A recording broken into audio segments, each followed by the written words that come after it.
Hello everyone, we are back with another live stream. Today we are already infinite. We're going to be working on climbing up the ladder as much as we can. And so I'll go through a quick explanation of the deck as people are filtering in. And then we might switch it up from there. I'm sure we'll have to retouch on it at some point. But the deck we're going to be using today is going to be a kind of counter-heavy Thor, Beta Ray Bill, Jane Foster deck. It's going to utilize Shadow King, which I think has a lot of value right now. We have a lot of things from Angela, Athena. We have a Blob, a lot of cards that are impacted very drastically by Shadow King. We have the big counter in Shang-Chi. We have Killmonger, which is very, very infrequently ran right now. And so we are going to be leveraging this with the fact that a lot of people are still running Arisham. Both Shang-Chi and Shadow King do great against it. Thor, Beta Ray Bill, and Jane Foster are fantastic kind of early game cards into an explosive counter of a last turn play. And then welcome in everyone, Beanman, Duckdales, Rainbow Pit. Thank you guys for being here. Yesterday's stream was incredible. I did finally get a little bit of sleep afterwards, and we're excited to jump back in. Hopefully we still see some good traction on the Twitch drops. Welcome in, Rohan. Hopefully you're having a great day as well. And then full-time streamer now. No, so my job is closed today and tomorrow. And so with Twitch drops, I wanted to do as many streams as we could. And then Cups, welcome in. I missed yesterday's stream. We hit infinite, yes. So we hit infinite. We were ranked like 50 whenever we hit it. Of course, overnight it drops a little bit. And so we're at 156, and that's where we're going to start our climb. And then Kenny Cooks, welcome in. Devil Gear, welcome in. Hopefully you're having a great day so far. Lucky time for job to be closed. Yeah, so it's closed because of the hurricane. And so it was just kind of fortunate timing that it's off. We've been closed all week. And so I'll be able to be live today, and we're going to go live again tomorrow to see how many viewers we can help get those Twitch drops. Yeah, in Rohan, the number of viewers was insane. We averaged over 1,000 for the entire stream. It was a little bit over 8 hours. And we averaged over 1,000, which is crazy for my typical numbers. And then Adamati, welcome in. Hopefully you're having a great day. I'm going to run a quick set of ads. We'll run through the deck explanation one more time as people are getting in. Yeah, at one point it peaked at like 2,000, which is insane. We're going to run a quick set of ads as people filter in so that it's not going to hit in the middle of any of the gameplay. And then we'll jump straight into the games. Kenny, you said I already got my drops, but if you're streaming, I'll be here. I appreciate it. Every little bit helps.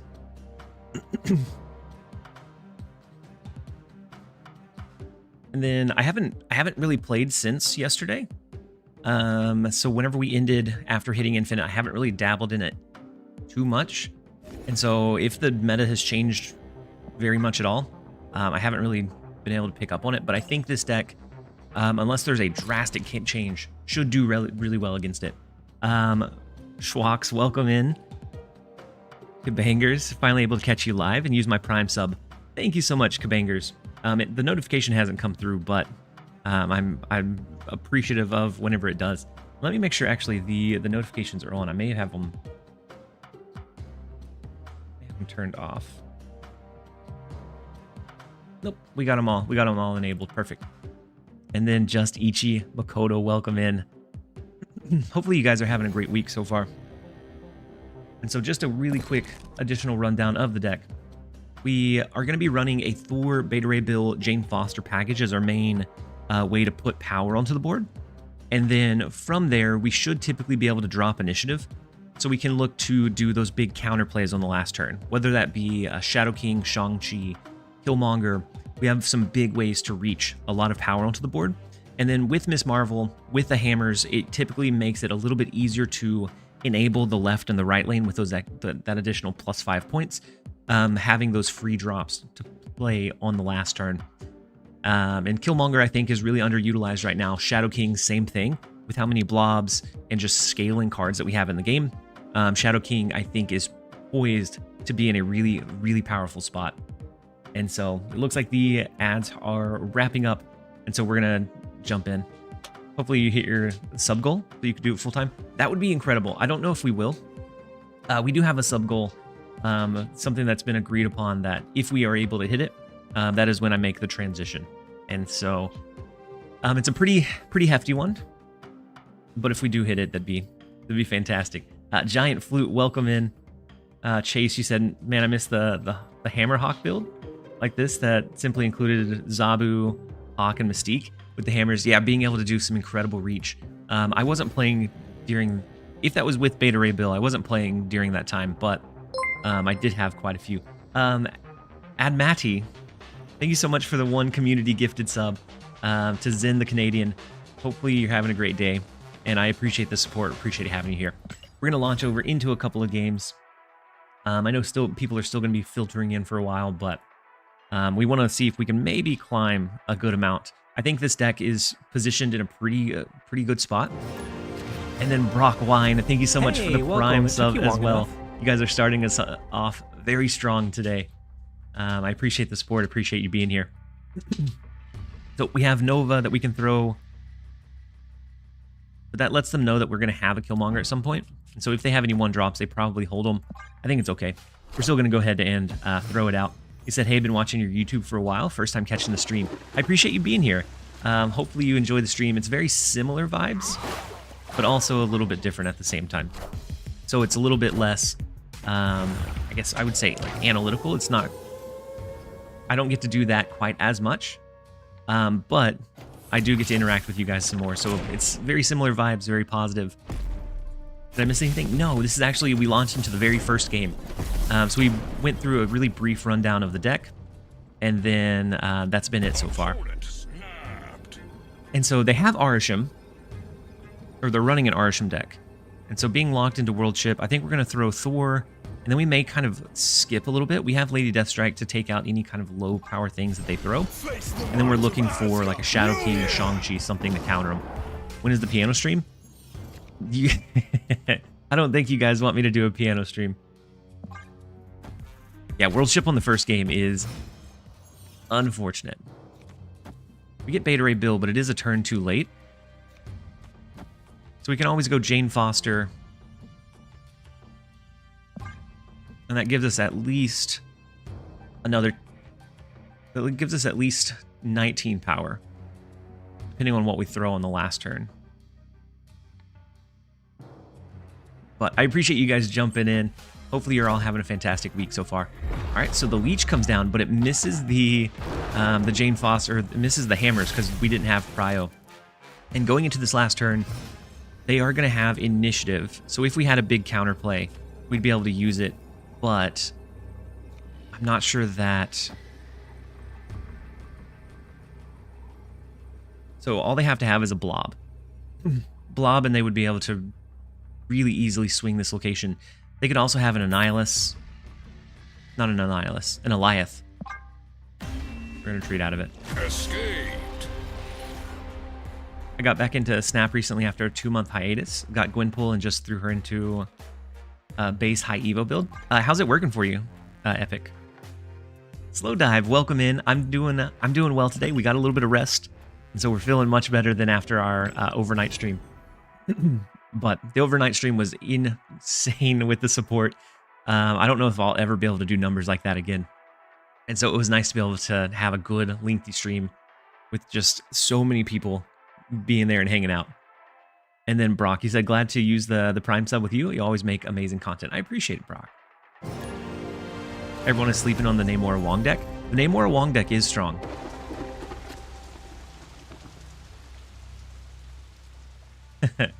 Is this you from chat, Beanman? Next up we have Beanman. The first location being Muir Island. If we end up getting Beta Ray Bill, he's great in Muir Island. We can also throw down a Shadow King eventually if they get too many cards there too early. And so they start with Hood. There's several builds that will start with Hood right now. So it could be just a standard bounce deck. That's a pretty common one. Annihilus is a little bit less common, but still could be a possibility. And so we have Mobius. I think we go ahead and play our Thor. Either that or we go quadruple Nocturne. That way we have control over like the board state and where we play our cards. Kind of like... I like getting the Thor down, but I also like having 20 power out of the 3 cost. And then Havoc, welcome in. Hopefully you're having a great day so far. Mudmog, you said, hey TLSG, have you tried out Gwynpool? Yeah, so our last stream, we used Gwynpool, and I ran from the season launch up to Infinite. We were able to hit Infinite with Gwynpool. So let's go ahead and change Weir Island. I'm also going to change Kunlun. And then it becomes tricky for Miss Marvel. And so I think instead we're going to do something like maybe just Thor. What deck did you use? So it was a Surfer Patriot hand buff kind of hybrid deck. And it did incredibly well. And then Sleeper, welcome in. Yeah, and we didn't use a Zabu or a Psylocke to cheat it out. Could see how that might feel like it was necessary, but a lot of times we were able to find that value outside of it still.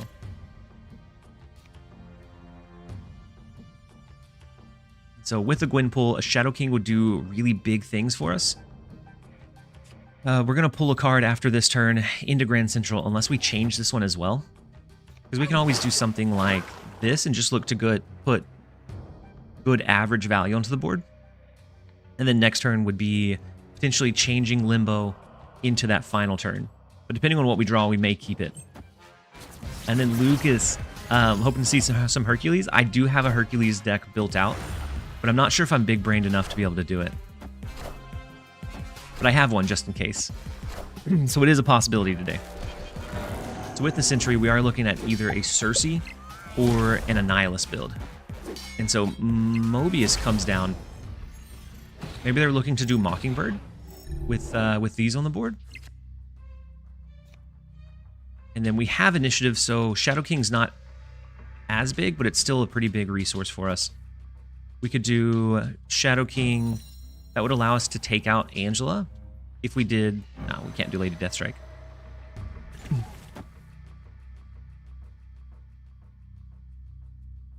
I think this would be the most power we could do. So we're going to rip away Limbo. We're going to Shadow King to right-size their power here with the Hope Summers and the Angela. Depending on what they throw here, depending on if this is a big Cersei play, it's going to double trigger. And so we're taking away the Black Panther after Cersei comes back down. But this is going to be big. The 11 power Cersei into the Eliath, the Sasquatch. We are not going to be able to hold it down.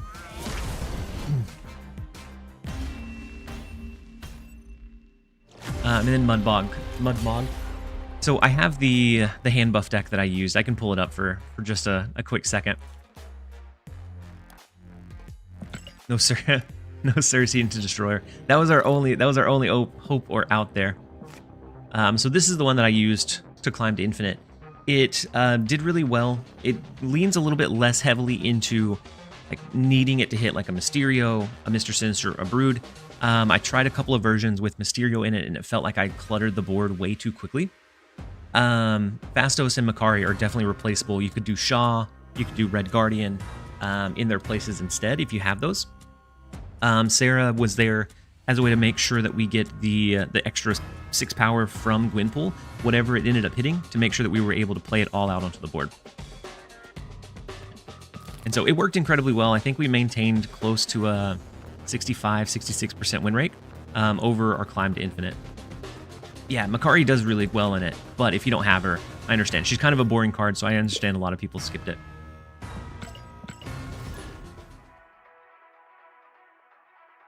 Bean Man, if you had snapped, we were going to retreat out of that one. So I think you got an extra cube by not snapping. Good game, by the way, Bean Man. I think this is the first time I've ran into you on ladder.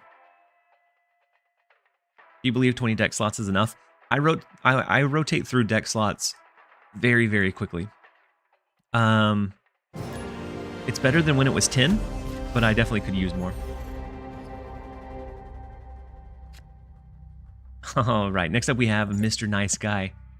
The first location is Space Throne, which is a little bit tough for us to get anything really big there. I guess we could always throw like a Thor or a Beta Ray Bill into that lane, but it always is a little bit susceptible because we won't be able to trigger Miss Marvel to give it extra. Now we need 30 deck slots. I would gladly take 30 deck slots. So we could do Thor into a Miss Marvel, into a Jane Foster, all into Muir Island. We do have Shadow King to offset their Angela that's going to be scaling quite a bit, and then it just comes down to winning one of the other lanes. I think maybe we may be looking at doing that. I've been loving Gwen, though. She's slowly becoming one of my favorite cards. Yeah, Gwen is one of those that if you're looking to really like abuse it with like Brood, Mr. Sinister, sometimes that's not going to pay off. But there are other times where it's gonna pay dividends for you. Like you can, you don't necessarily have to have it on those big hit targets to still get essentially a 412 out onto the board. Can Lady Deathstrike be replaced? She can. There's just a lot of low ball things like Iron Man that she helps take out. So like here, she's gonna be able to help take out this Iron Man. We could do maybe Shadow King. Maybe we just go ahead and do Lady Deathstrike now.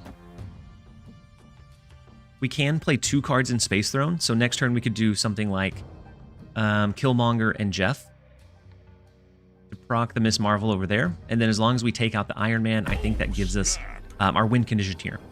So we're going to snap into the Lady Deathstrike. Taking out an Iron Man is so disruptive that I think it, yeah, he might hit Unique, or he might hit Mystique. Mystique would be over here, but I think even then that's fine. We'll have Shadow King to come down to set these back to base if they scaled more than we did, which they probably will from Angela. And then we could go, or maybe not. Depends if we draw our hammer or not. So Hawk in the left lane. As long as that is above a 9, that gives us an easy Shang-Chi out over here. And so we can just win with the Shang-Chi. I think it becomes like something like Shang-Chi, Shadow King? Shadow King would be after they play, after the Angela scales. Shang-Chi solos the left lane, and then I think this would put us back down within a reasonable range here. Because their Angela is scaled 1, 2, 3, 4, 5, 6. So it's going to take it down 6 or more power depending on what they play. The only thing we have to look out for would be maybe a Juggernaut or a Mystique now to copy the Hawk. But I do think that's worth running it and risking it. I guess we could have just thrown into Sewer System too. And so the Athena's going to scale after we have the Shadow King come down, which is going to be really unfortunate. The Mystique, luckily, is only 8, so it'll be really close. It comes down to a point differential. And I think we win. Oh my goodness. We win by 1 after Athena scales. And so incredibly close. But we'll gladly take the 4 where we can. Let's go ahead and jump over into the next one. He said, man, I really like this deck. So excited to play it next week when Beta comes again. Yeah, so when Beta comes back, I think this will be really good. Shadow King is in a really good spot. And for whatever reason, he kind of dropped off. Not a lot of people are playing him, but he has so many uses. So we'll gladly take the 4. And just in case we end up getting a highlight, I'm making some notes on when the different games were. And something I realized is I've never split Nova. I've been playing since Beta. And we have 1,400 boosters for it, but we have never split Nova a single time. All right, we're going to jump into another one. Thoughts on Bob? He tries. He tries his very best. He just doesn't have a, like, I like that they're trying something new with the snap mechanic and interacting with your cards in a way, but he just, he doesn't have enough upside for interacting with that snap mechanic. And so I think it may be paving the ground for like experimenting with other things. We just made an interesting good cards list with Hydra Bob. Yeah, and I think you can make a couple of good lists. But my question is, does he improve the list?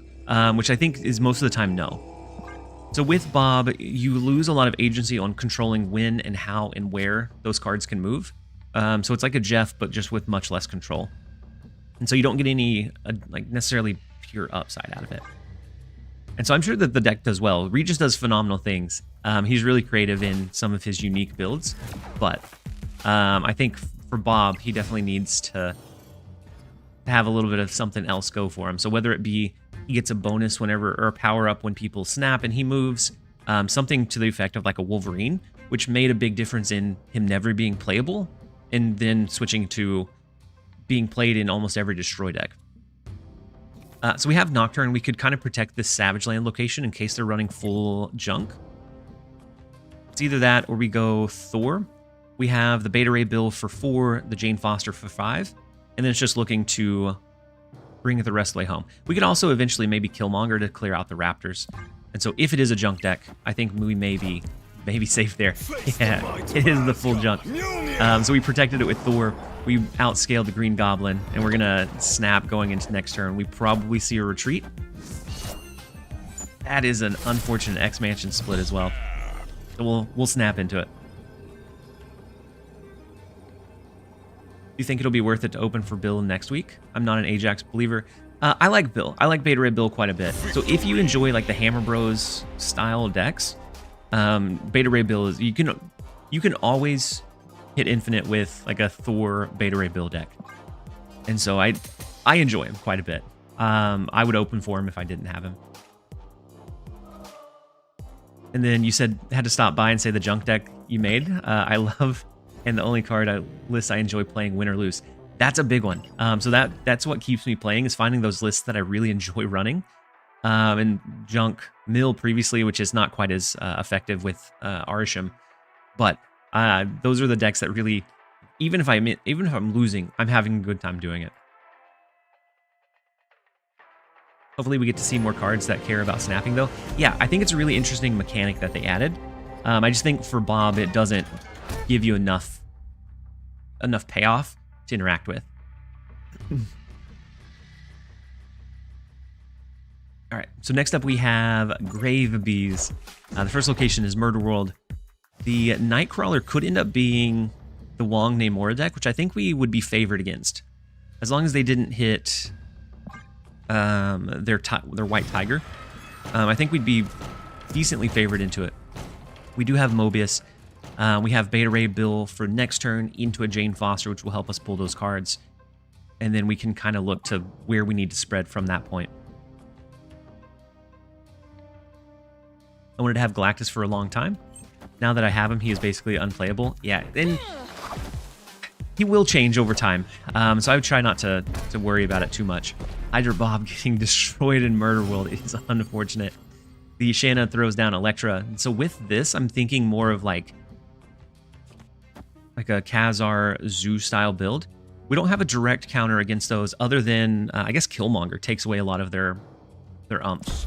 So we will snap into it. A lot of those decks have ended up dropping Kyera because Killmonger's not super common. And so I think Killmonger will help us in that matchup. Yeah, poor Bob. Bob got murdered immediately. SD Exploring. Excited for the activate function. Yeah, and I like that they're looking at new things that they can add that keep it kind of different and exciting. And so Nebula comes down. Jean Grey comes down. So I'm not sure exactly what kind of deck this is. It could still be a zoo deck, but an interesting one for sure. So we ended up drawing the Hammer. So we don't really need to play Jane Foster.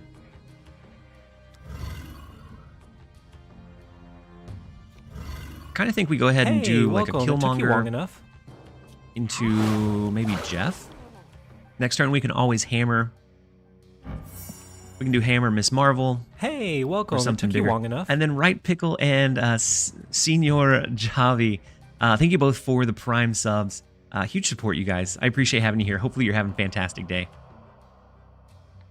So I think we're going to go ahead and throw Killmonger. That takes away a lot of their like scalability. That's going to make sure that they have to play into Monster Metropolis next turn. And so it takes away a lot of that potential upside.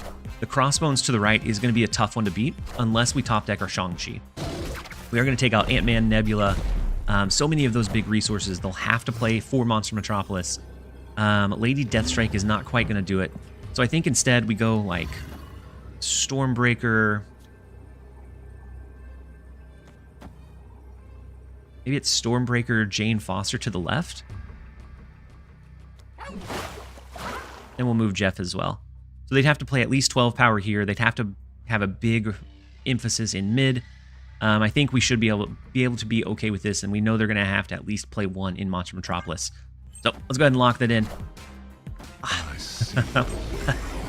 We got, I think we got, no. I thought we got roasted by the Heimdall Shift Cook, but with the Stormbreaker, we were able to outscale the Crossbones. I thought we lost to it. Sometimes that surprise Heimdall is all that you need, but we were able to pull it out. Oof. Thought we were going to lose that 4. And then Brunov, how are the family doing? They're doing well. So we have a couple of people staying over just because power hasn't been restored everywhere. And but we've had our power hasn't been fluctuating. It's been really good. Everyone's recovering well from the hurricane. And then Right Pickle, you said happy to be here. I'm happy that you're here as well. Senior, you said I love your content. I appreciate the positive and good vibes. That is very much true to like me. Like I don't think I could put on any other persona because that's really true to like who I am. And so I'm glad that it carries over and it shines through. What a disciple of Binks. That's what I was thinking, hey, Mr. Mist. Welcome. It took you long enough. Superman. Thank you for the Prime sub.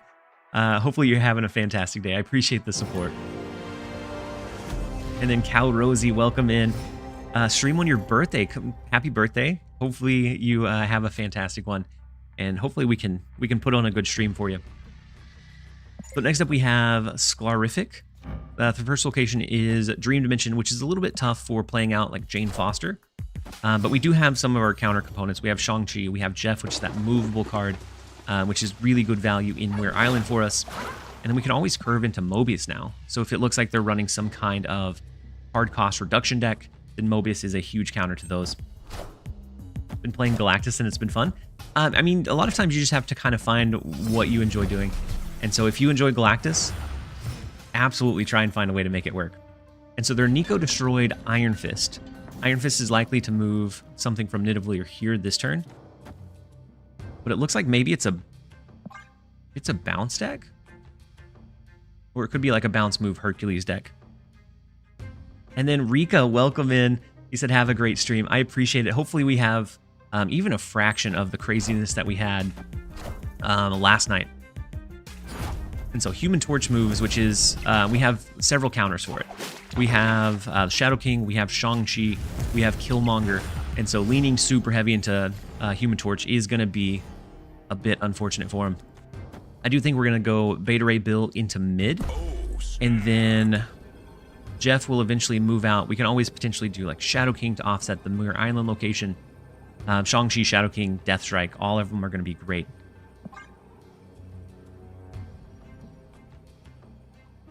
And then Kenny Cooks, you said it's your birthday too. Happy birthday to you as well, Kenny Cooks. Hopefully you have a great one. You said DC and Star Wars need a successful Snap-like game.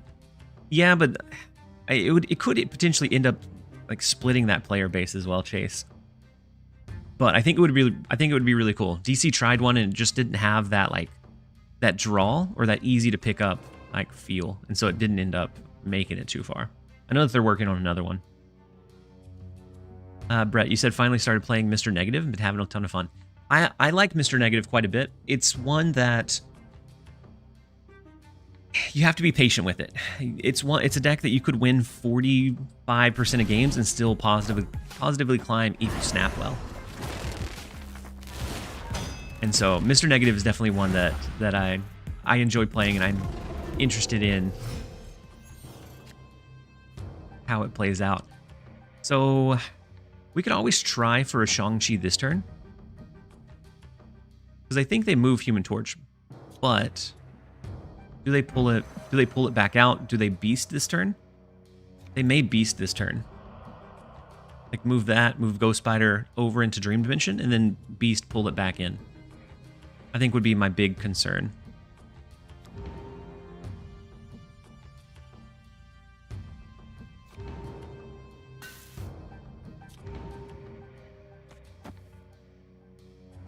Maybe we throw Nova down. We're looking for like a potential Killmonger next turn would be a great top deck for us. But if they beast... No, they just moved them all over. Interesting. So they capped out the... Oh, it's okay. It's a Falcon. No Jane in this deck? Yeah, Jane's there. Jane's down here in the bottom right. We just didn't draw her. But no, there's definitely Jane Foster in the deck. And then there is the Killmonger. And we have initiative, though, which is, of course, what they wanted when they pulled him in on the last turn.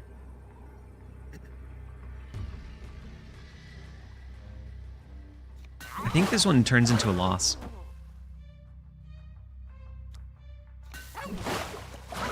Because they have the 10 power Human Torch that can double up into, or maybe it's 20 now. Can double into 40. Yeah. Said you're only interested in Copycat this season.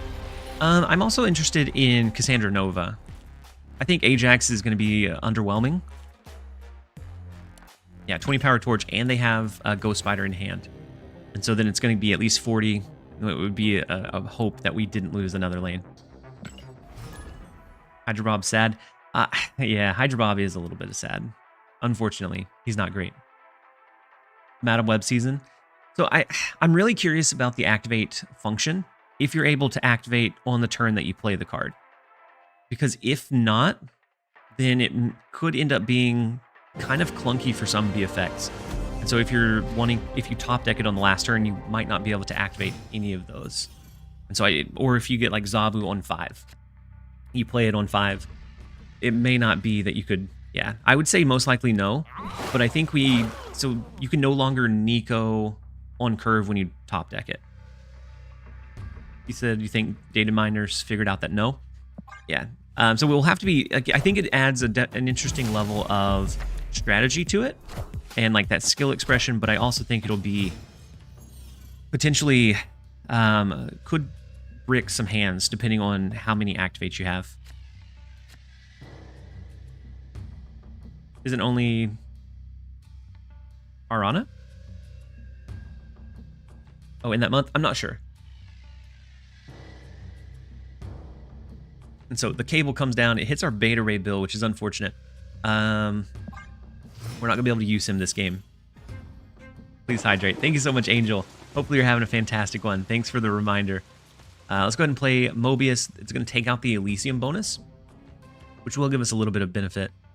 Next turn, if they don't move here, we could always double take out that middle lane. Even if it's not a high priority target, taking out 6 power is still 6 power. I think Madam Web is going to break the game as bad as Arsham did. Mate, maybe I'm underestimating Madam Web.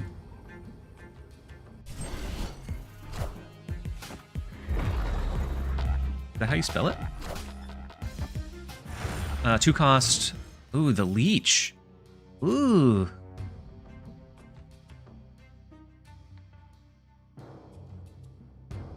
The leech on 3 is crazy. So 2 cost, 3 power, ongoing. You can move one of your other cards away. Yeah, that one, it's going to be almost impossible. So like clutter decks, they become very clunky. You're not going to be able to consistently clutter with Madam Web in play. Same thing with like Mill or anything that uses Doc Ock. I think it'll be tough. Today was rough, but I survived. Sitting in the hospital ain't fun. Angel, I hope that things definitely turn around for you. So we could Jane Foster. That doesn't pull anything out though. With the leech, we can actually play Beta Ray again. And so maybe we just do this, and we start stacking big into the right lane. And then Akshay, oh, how's it going? Hopefully you're having a fantastic one. And so the Doc Ock coming down, it's actually not going to cap us out here. It does pull some decent power all below Shang-Chi range, so it's going to be hard for them to counter it. I'm happy to have anything to fight Doc Ock with. Yeah, and that's why I think Jeff is so strong. Is he's in a good position against a lot of things. So being able to have that card that can move out after a lane gets capped out is so big. That's why Doc Ock doesn't do great against like Kitty Pryde decks or that Thena Angela core. I think we go ahead and play Nova to the right. That would make everything here stacked to the left. depending on where their Doc Ock went. I'll go ahead and Nova. I'm just going to hold the Nova. There's no need to play it yet. How's your day going? My day's not going too badly. Galactus. We got Arsham Galactus. Rough.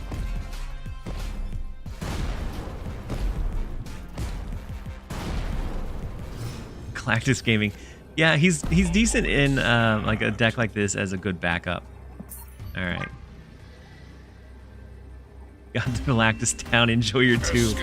There's no way we're staying after that. A Wolverine emote after your Miss Marvel. And he pulled a lot of cards for an Arsham deck. He pulled a lot of his big resources early, so the Leech was really big. The Doc Ock, the Galactus, all were built into their deck, which is unfortunate. That doesn't happen as much as you would necessarily want it to be. You want it to happen.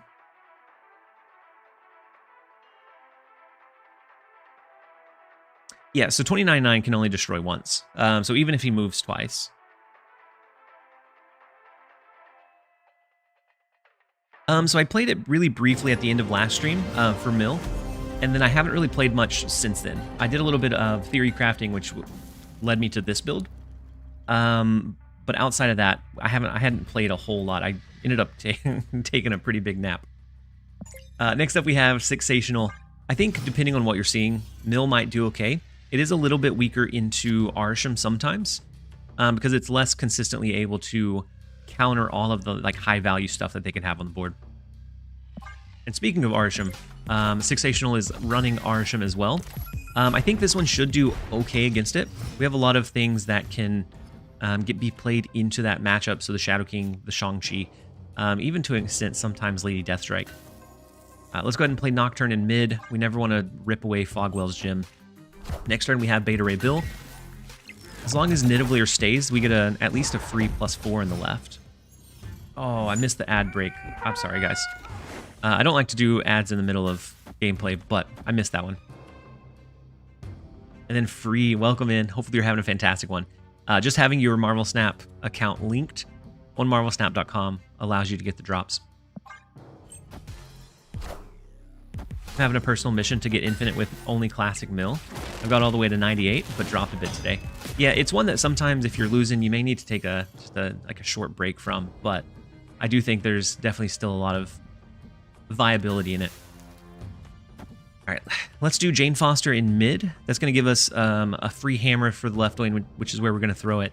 Shang-Chi can usually hit a couple of targets over here. We could also rip away Nidavellir if it looked like we were going to lose that lane.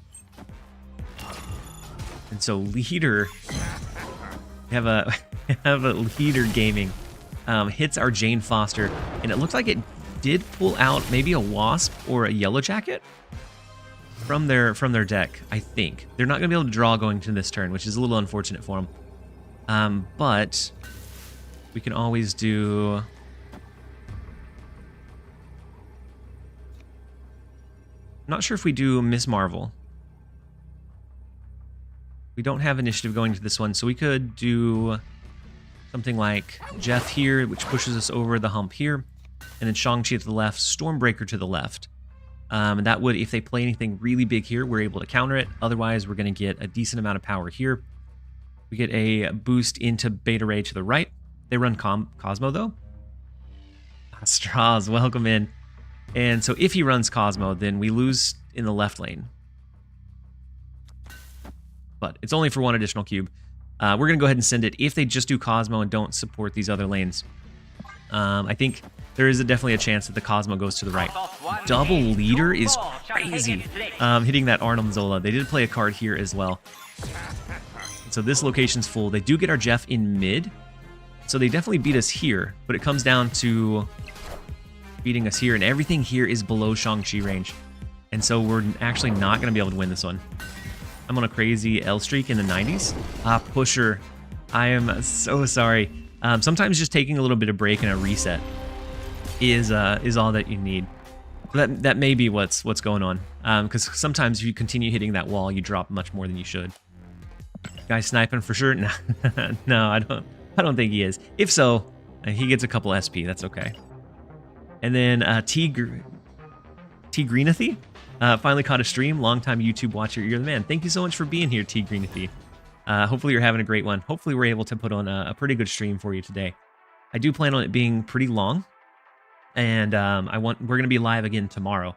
So if you're free around that time too, definitely be on the lookout to jump in and join again. Can't access Snap on my phone at all. That's the way it was for me the last couple of days. So we got hit by Hurricane Beryl, and then we didn't have power, and then cell reception just absolutely dropped. And so I understand the feeling. I was out for almost 2 days, and I wasn't able to put in any games. So next up we have Lucius. The first location is Asgard. They do have Quinjet.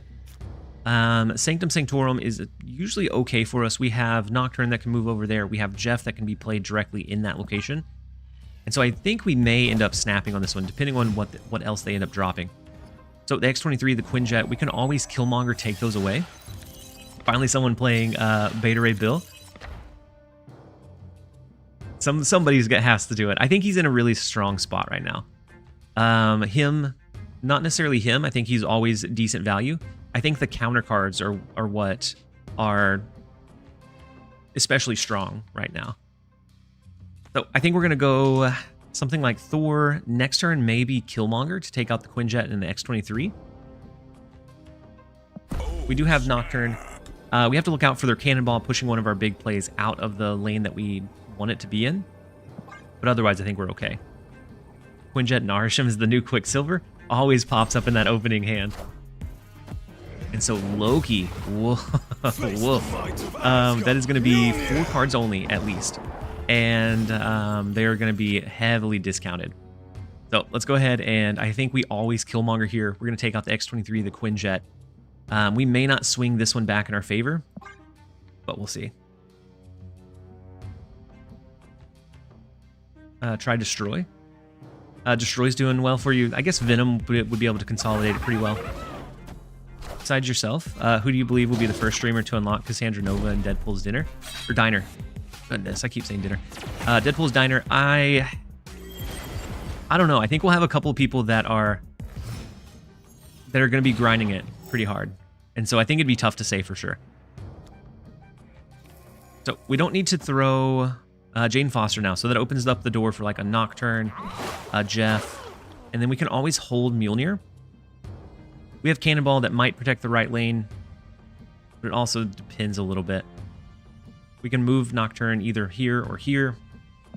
I think we save Mjolnir for now. So the Agent Coulson came down. Jane Foster, which I don't think is going to pull anything. It doesn't pull anything from their deck, but it is good value in this left lane.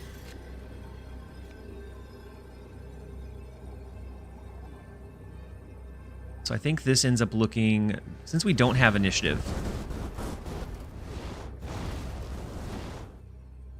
I don't know if this ever becomes our play, because it becomes scary of where the card that we hit gets pushed to.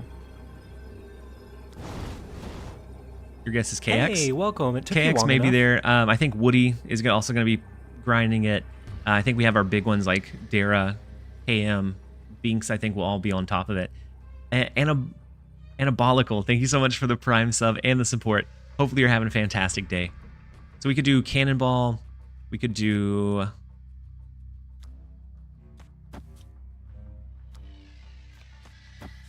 Nova Mjolnir. Jane is better, 9 power. Yeah, but we don't have initiative. And so unless we're just going for a flat win here, which we might be. They did lose theirs. But we can do something like this. They may have Jeff that they play directly into the Sanctum Sanctorum. That would leave them... It would only be 1. That would leave them with 6 power still. I almost think we need to move Nocturne. Beanman said retreat.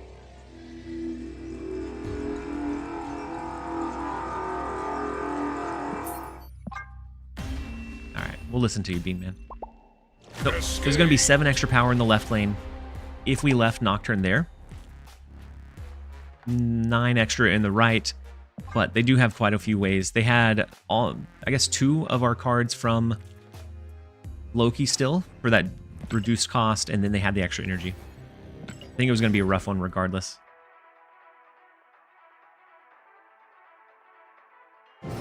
And so Arisham is one of those that you're just going to kind of have to... Goodness, I didn't realize, I don't think I've ever seen DeBoss ranked this high. But DeBoss is ranked #1 currently. Congratulations to him. Hopefully we can take a little bit of that off of him. Straws, have you been on the ladder quite a bit recently? Because you know his, you knew one of the other ones as well. Heck yeah, yeah. I ended up sleeping for a good chunk of the day yesterday, so I haven't really messed around. So we're still kind of getting back and getting the pulse of it. If you win this one, you're #1. We can give it a shot. With Sunspot, we have Shadow King, we have Lady Deathstrike, we have Killmonger, all that would be able to help us make sure to win that one. Let's go Mobius. Because we can't do Miss Marvel into Murder World, because it's going to get pushed over. We can't do it into the Bifrost because it would get pushed over as well. So I think we just forego the extra energy. We go Miss Marvel. Waffle, you said, what deck do you recommend to climb as a returning player? I've been using Patriot Ultron deck so far without Mockingbird. I think Patriot Ultron, if you enjoy playing the deck, it's going to make that climb much easier.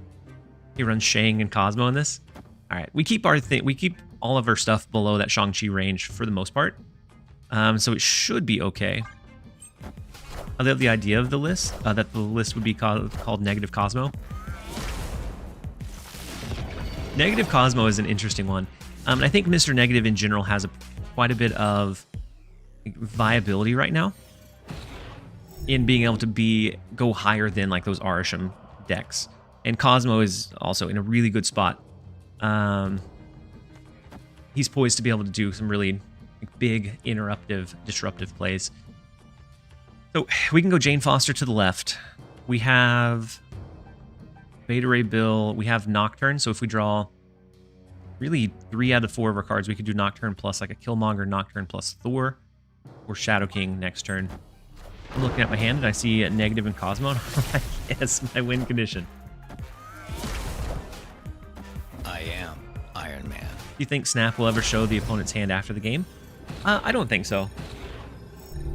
So a Lady Deathstrike could be big here. No, just a Killmonger. So instead it goes something like Killmonger left. That leaves our Nova, so it leaves us at 13. Takes away the Sunspot. The left lane gets the extra +5, and we just give up mid. We have the 3, or it would end up being like this. We'll go ahead and throw it. They didn't snap. The Iron Man into a potential inverted Mystique is scary. But it doesn't look like they were able to draw what they did. You have a cat too? I don't. Did a cat walk by? Cat did walk by. So we have a couple of friends that are staying with us that still don't have power. And that's actually the first time the cat got out and was roaming around. And so they didn't have power, and so they're animals, and they were very hot. And so we are letting them stay until they get it back. Retreating is the best card in the game. That's why he's #1. I mean, I know you say that jokingly, but knowing when to stay, when to snap, when to retreat is a really big part of being able to like navigate at the higher ends of Snap. And so it could really be why he's #1. Next up, we have Villela. The first location is Black Vortex. So whenever we play a card there, it's going to change to a 6 cost. We do have Thor into Beta Ray Bill. And so right now it may look like Thor to the right, Beta Ray Bill into mid. Because Beta Ray is going to get more value from Weir Island than really any other card. The card that they played in the left turned into Orca, the massive Orca. I think we still think we're going to go ahead and play Thor to the right. It is going to move because of Strange Academy, but I think that might be okay. Where did the hurricane hit? So it hit around the Houston area, and I live right around Houston, and so most of the city was out of power. and I think over 1 million people are still without power. And it's been several days since the event happened. You're around the Dallas area? Very small world, Straws.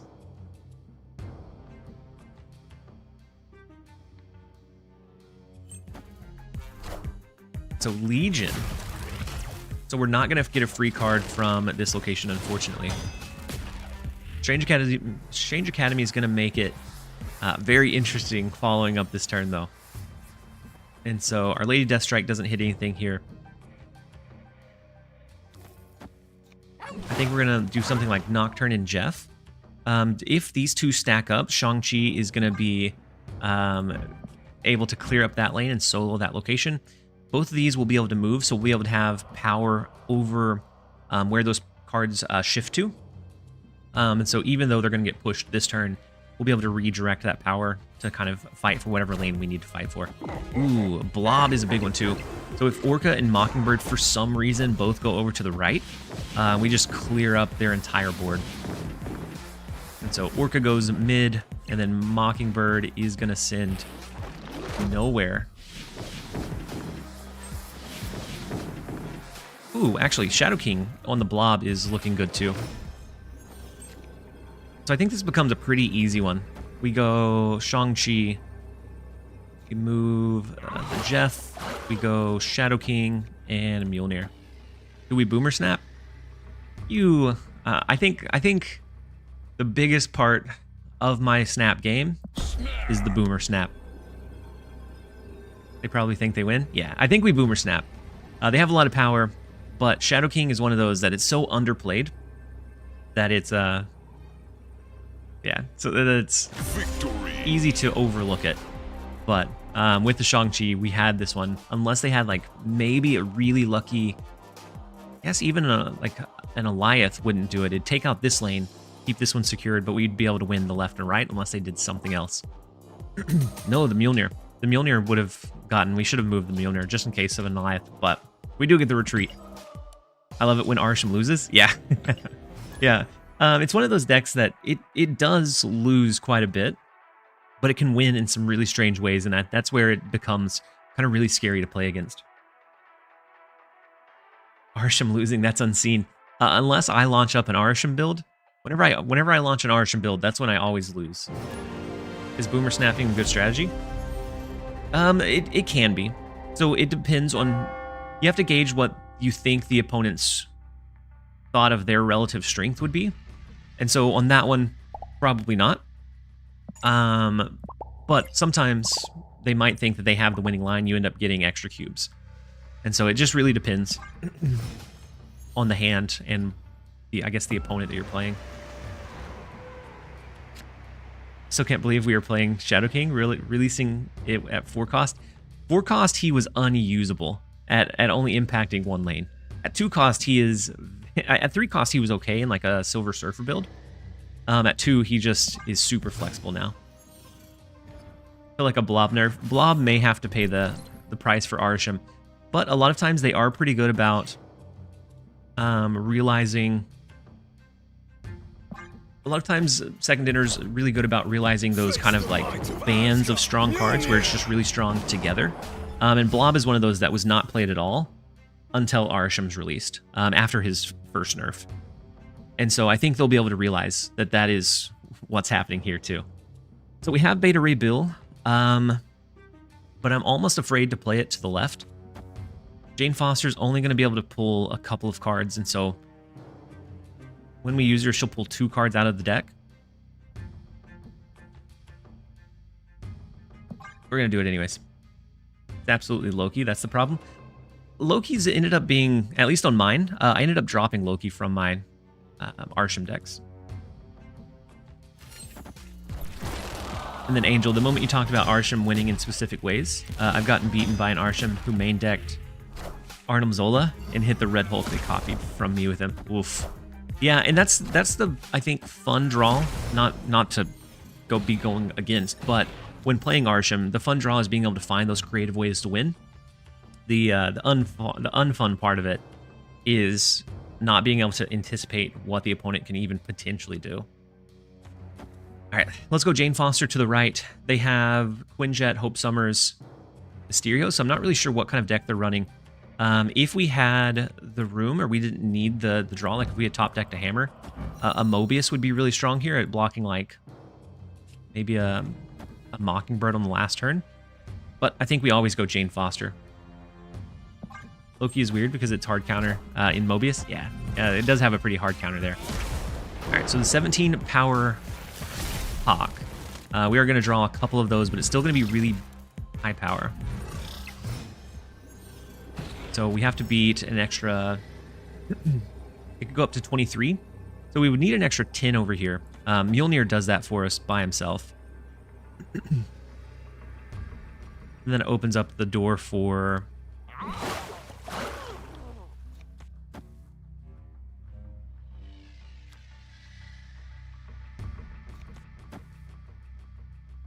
something like this. But to give us an extra 3 to the right, 3 to the left.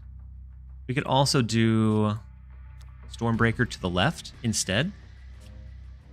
Deathstrike just clears. Ooh, yeah, Deathstrike just clears it too. What, the right lane? And so it takes out these two, and then we don't have to play anything else there. So then we can look at doing something like this.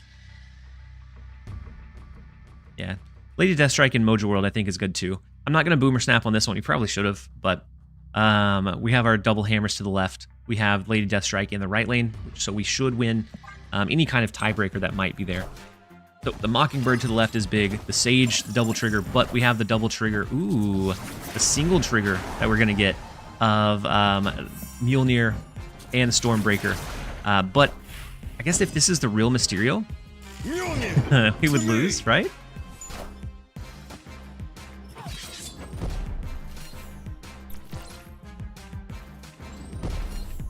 This is if they had the guts to do a real Mysterio in mid, they shouldn't. I don't think anybody would ever naturally play it there. Ooh, Makari could have been devastating too. No, it is devastating. We lose to the Makari drop. Oh no. Well. And then add Mati. I didn't see the hydrate, but I appreciate the reminder. So that was a good one.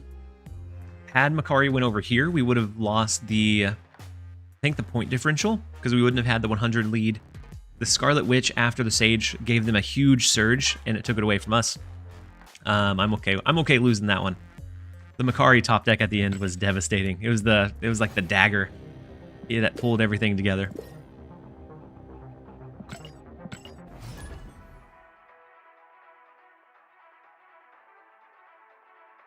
Said Blob has counters. Yeah, so Blob in either like the Shang-Chi, being able to rogue to steal it away and have one of your own is another viable one.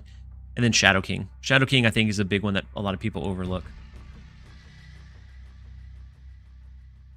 And then also Cosmo. If the lane is Cosmo, you can't do anything with Blob. That's more proactive than reactive, but still a potential counter for him. Hey, I just played against someone playing this list. This one right here. Loaf Beef. Hopefully it did. I mean, hopefully you won, but hopefully it did well for him. Next up we have Boomer Snape. Snape? Severus Snape.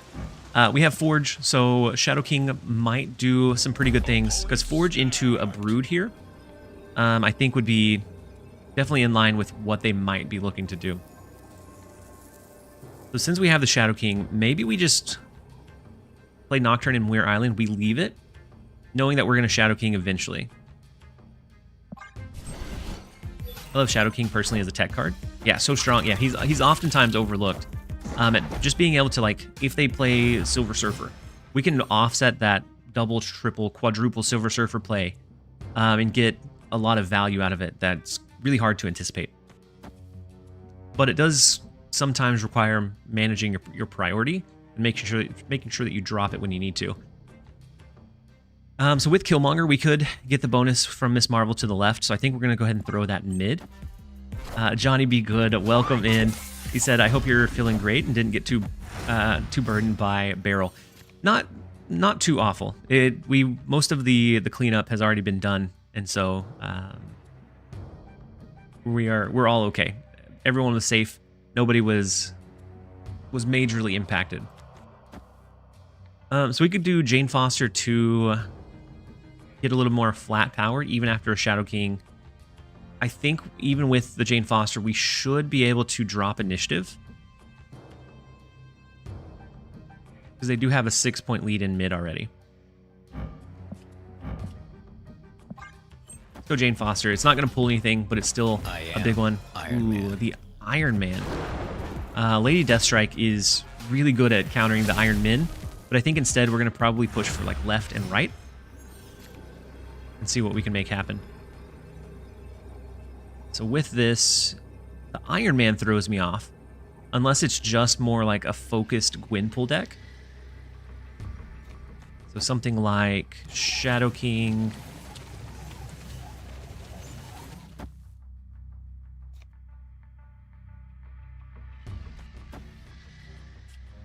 Nova and Killmonger. So this is going to set it down to 2, 4, 6. We're going to have 9, 6, 7, or 9, 11. We have 13 in the right lane. Hey, and then this is a welcome. pretty It big took you push long in the enough. left as well. So I think this is what we're going to settle on. We won't get the bonus from Miss Marvel to the left, but we will to the right. And I think that's okay. Johnny Be Good, thank you so much for the tier 1 sub. A huge, ooh, the 6 power Mystique was a huge hit from Gwynpool, unfortunately. That was a double hit plus the Wakandan Embassy. So we're gonna lose the 4 on this one too. That's still a 30 power left lane. Wolf.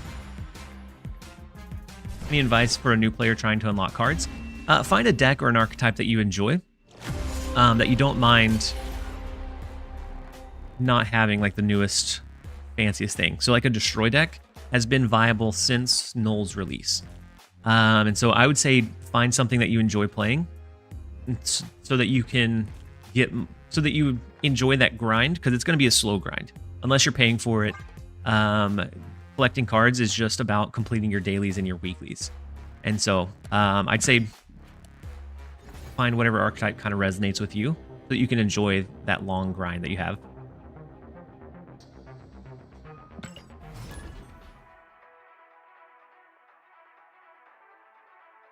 Said, my pleasure. My only wish is that you finally participate in one of my world tournaments. Johnny Be Good. What kind of tournaments do you run? Do you run them for Snap, or is it other games? So if we're ever able to go full time, then I would love to be able to do stuff like that. And then Faux Too Shy said, hi TLSG, I just wanted to say that I love your videos and you brought me back to the game after a long hiatus. Shy, I'm glad that you enjoy the videos and that they're kind of drawing you back to the game. Hopefully you enjoy your time playing the game as well. Because I've noticed a lot of people quit, and then coming back, for me personally, I was able to like rediscover what I enjoy about the game. And so it felt much better when I came back, versus when I left and things were just super frustrating. And so finding a good balance. Hopefully you're enjoying it now.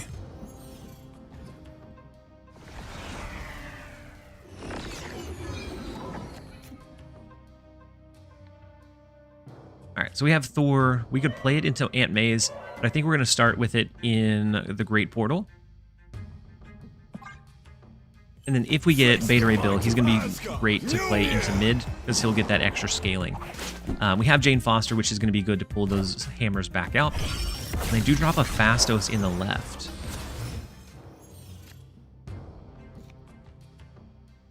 So turns into Helicarrier. Shang-Chi is a great hit for it. And we do draw into our Mjolnir, so we don't actually need to play Jane Foster next turn. I kind of think we just tempo out Shang-Chi to help us win the left lane. We'll need to play a card into Aunt May's to be able to set up for a Miss Marvel. But I think we should be okay. Have you thought about making your free-to-play series on stream? So I re-recorded the first 30 days. but not a lot has changed since I did the first one. So it felt like really the only differing advice that I would have was going to be telling people to utilize the booster shop now. Other than that, it was almost exactly the same as that first time around. So I want something to kind of, I hope that they do some kind of significant change, enough so that it kind of warrants rerunning through the first couple of days. But then, yeah, especially if I'm streaming full time, then whenever we do that series, I would do the like 30 minutes, hour each day on stream. This guy is Bob Piled. He is Bob Piled. So we don't have our Shadow King yet, unfortunately. Jane Foster doesn't do a lot for us other than just being high value. Thomas, she said, "Hey TLSG, your crazy Tribunal Galactus Patriot deck was the first video I watched. I entered it into a Binks tournament and got second." That's huge, Thomas. I wish that one still worked, but unfortunately it doesn't. It doesn't do fantastic now. He said, "Actually, I run tournaments in Snap, and I was just drafted to PW Ron Gaming." That's huge. No, I'd definitely be interested in doing something like that sometime. It's just with my current work schedule, it becomes very, very tight. So I think we're gonna Jane Foster and see what happens. So Jeff comes down. They do get Silk, so they're gonna have that Craven bonus. The Miles Morales is huge in mid, and our Jane Foster is gonna jump either left or right. Either one has its kind of downsides. So Hydra Bob moves one more time with the second snap coming in. And we don't get a way to clear the Bob. We don't get Shadow King to offset the power here. So it ended up having to be something like this, which I don't know is going to be great. We could do Mjolnir and then an Orca. 8-cube Bob. Could be an 8-cube Bob. Bob, move. Let's go. Shadow King would definitely make this much more winnable for us. A Killmonger might alleviate some concern because we could do the Nova. Oh no, you guys. Ads break. I need to start paying attention to the ads again. I got off the routine. I'll move it a little bit closer. Why not force Silk out of the left? Because there's still 16 over there.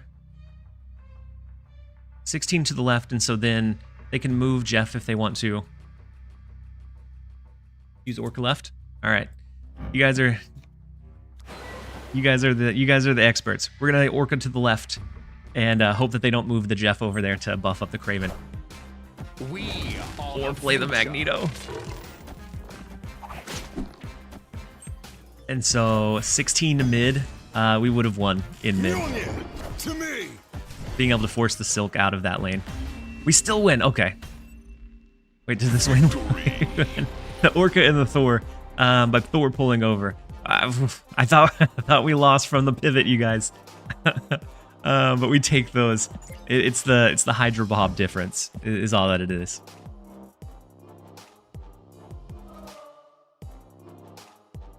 Woof. And I guess, yeah, the other way we could have potentially lost, right? And so Orca mid would have forced Silk here or here. Had it went over to the right, we would have lost since Thor moved over. And so I have to admit, you guys were right. I doubted it for a second. But we'll take the 8-cube crazy climb.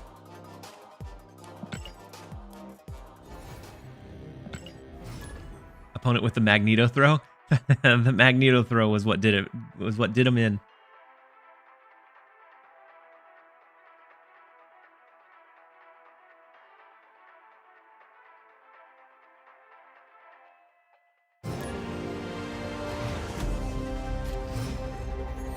And then Aaron, I saw your message on YouTube. I'm not sure how long ago that one was, but we're almost at 500 subs on Twitch. And Bean Man again. Looks like we're going against you one more time. And so tab out, pause, and then we'll see if you're able to bring it home one more time. And then SSE, welcome in. Hopefully you're having a great one. We do have with Elysium, I think. Mobius is a great hit for him, or for us. Bad for them. They're going to lose that reduction that allows them to flood early. Snappable. I think it may be snappable, but they also kind of took us by surprise earlier. So I think this is a Cersei Annihilus build.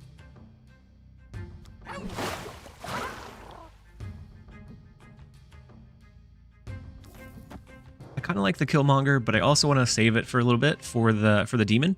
We're going to stack heavy in the left. We'll be able to move 2 of those cards out. We do have Shang-Chi in hand, the Killmonger, and the Mobius makes it really tough for it.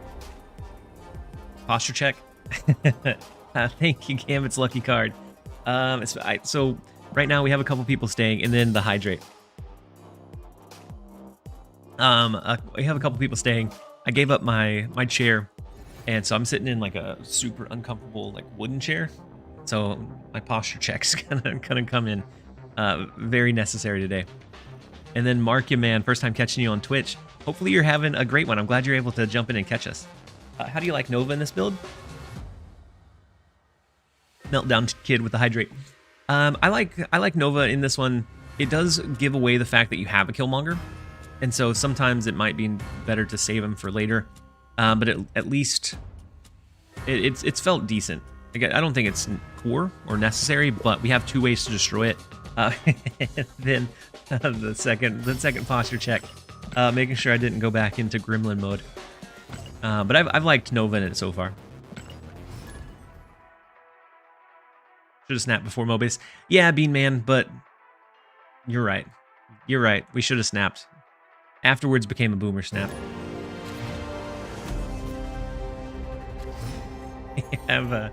We have another... Wait, did I already catch that posture check, or is that another one? No, I already caught that one. Next up, we have rank number 1, the boss, one more time. Let's see if they get a better draw for their cards this time. So Dark Dimension becomes a little bit scary. We can always hide like a Nova and a Killmonger there, which could take out like their Sunspot that I know that they had. They had a Kitty Pryde as well. And then Ravonna is a big one. So Mobius would be really big for us. Speaking of Mobius, Mobius is a really big one for us because he's going to block their Mr. Negative. He's going to block the reduction from Ravonna, and then the inverted cards are not going to be able to be reduced. So we do get the retreat from the boss. I feel like Sarah should be in this list. Sarah has like a really big conflict with Jane Foster. And so a lot of times you're kind of curving out your cards early, just those good value into... a lot of times you want to drop initiative into, like, how do I win with my counter cards and big power from there.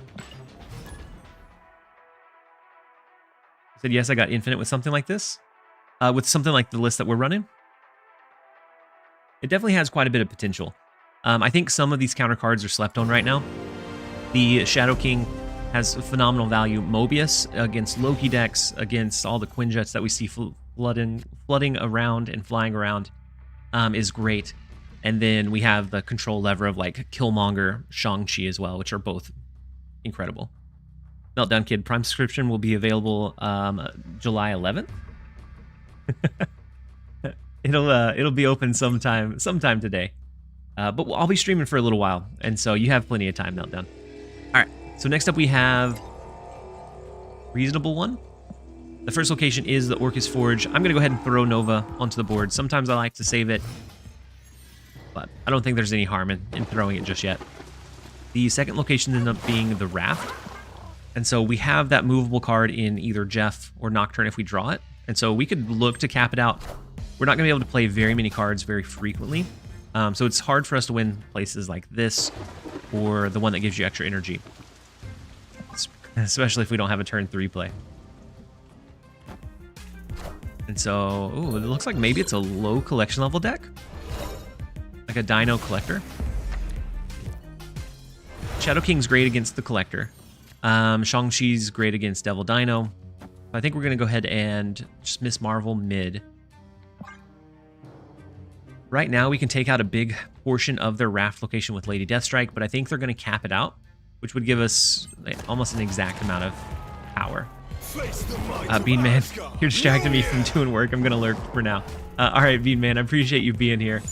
They do continue to scale with Thor by being able to do things like the Orcus Forge. And they do have our Thor as well. We actually don't have a fantastic hand going here. Killmonger clears out a little bit of their power. We can always do... like Jane Foster, end up throwing like a Killmonger, Mobius next turn, move Jeff to 1 so that Miss Marvel scales to both the left and the right. Bobby, you said, fellow Lurker, can you cook? Lurkers make the entire stream go around. Arnhem Zola onto... That was kind of crazy. Turned into a 50-50. It could be the Surser Helicarrier list. Is that a thing? I just got done feeding my girls breakfast. Now it's dishes time. Jong Jesus. Hopefully you have a great one. Serial lurker? Yeah, me too. Whenever I pop into streams, most of the time I just end up lurking. And so we could do... Opponent snapped. We can do Shang-Chi to the right. Shadow King mid sets this back to 2. So it'd be 2, 4, 5, 6, 7, 11. So we wouldn't win with just the Shang-Chi. Instead, we would need to do something like... If it is the Helicarrier Cersei, this becomes a decent Cersei lane. I guess this goes up to 7.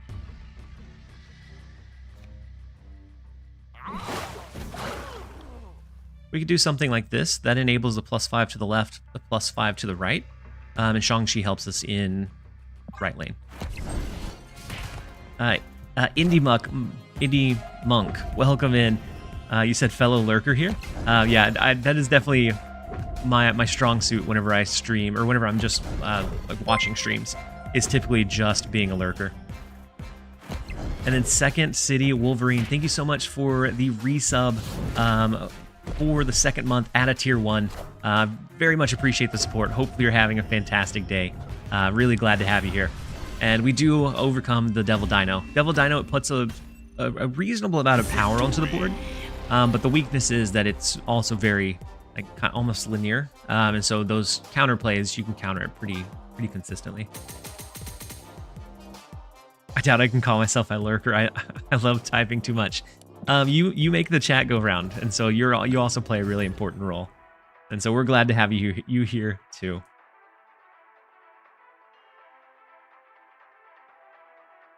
You said Quinjet, Blade, Collector Cable, Makari, Coulson. Oh yeah. I did go. Every once in a while I go against a player that like mains that Helicarrier deck, and every once in a while they've snuck out some like crazy wins against me. Have you considered Uatu in this build? I can't say that I have. Would it? You said you're either lurking or trolling, and so I'm guessing that's more lurking then. And then Modernize, you said Jane, Beta, Thor, Shadowmonger, Ghost, Shang, Quake. I like the Quake and the Ghost in it. I think they both do some really big things at being able to rip locations away. So like the Nexus, you can shift the Nexus and end up stealing away games because of it. We do have Thor and Beta Ray, and they're running an Arshan build. So if they end up going really big, we do have Shadow King to offset it. Otherwise, we have some really big power to play into the left lane. I'm not sure if we stack it or if we spread it just in case, because there's always a chance they have something like Legion to rip that location away. That variant on Coulson is awesome. Yeah, I do like this one. The Stegron slaps Jeff out, but it's not gonna mess with anything, so it's it's fine. I think we might Beta Ray to the right, although they did put a decent 7 and 4 power card there. I want to Beta Ray to the right just in case they have like Legion or they plan on ripping it away. But okay, moving the Jeff out with Stegron allowed them to Doc Ock, which locks us into what power we have over here, which is really an interesting play line. It does pull down our Mjolnir, and so we're not going to have any control over that last turn.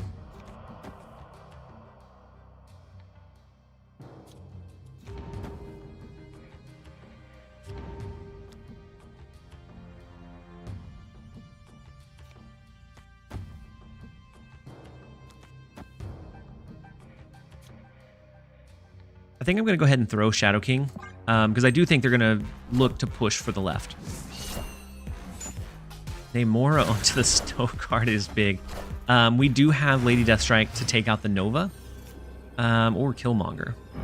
But I don't know that that's ever enough to win the left, because that just puts 4 more in the left lane. Yeah, just draw.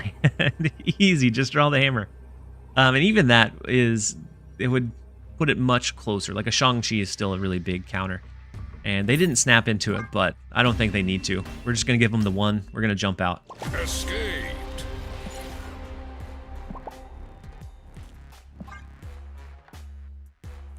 You said Kerr? Is Arsham Arshnap? Is that Kerr? All these people with the names that they changed, I don't recognize very many anymore. Oh, it is? All right. I didn't know that. I always got a little bit of a giggle out of their name though.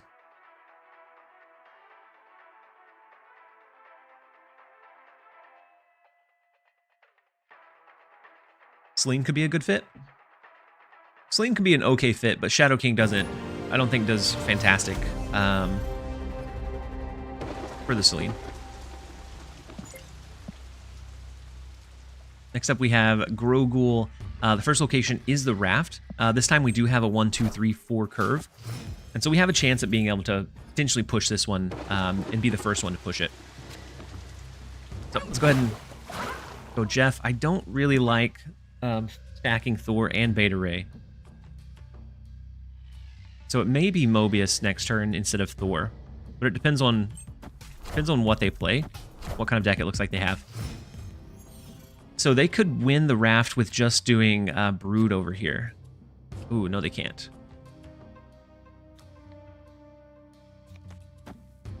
So Mobius, if they're running a version that runs Mockingbird, Mobius could be decently valuable. It could also be a version that runs Sarah. And so we'll kind of gauge what that looks like. The top deck of Mjolnir is nice, because now we can cap out this left lane. We get a free Raft resource. We have Thor that's scaled up a bit. It does make it where we can't play Shang-Chi over here, but I think that may be all right. Celine was a joke. I said I either lurk or troll. I mean, it's typically not going to hit anything awful for us, like the Nova, the Shadow King, but Shadow King would offset the bonus. He said, any Thanos decks you like at the moment? I think there's a couple that still do pretty well. And so the Brood to the left, I've never seen this Brood variant, but I do like it. Pretty sleek one.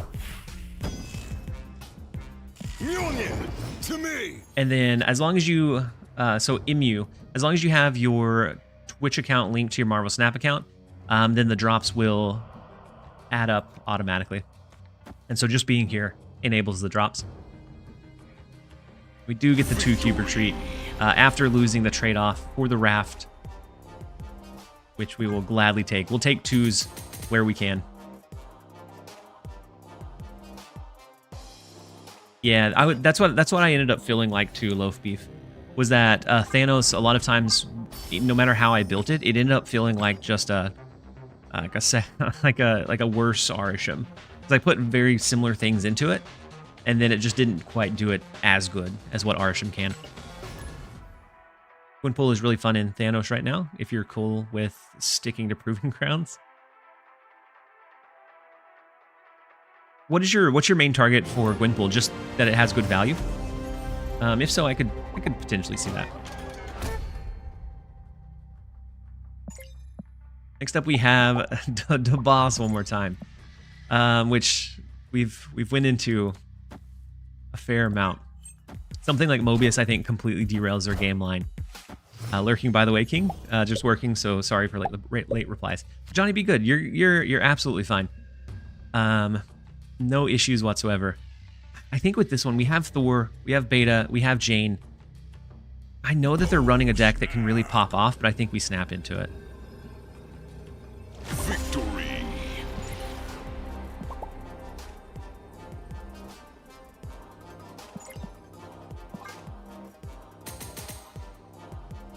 Snap, Aunt May, Beta Bill. Yeah, Aunt May, Beta Bill would be a big 2. The boss is 0 and 3. And so that's the big thing about negative decks, is you play them very safely until you get your big roll.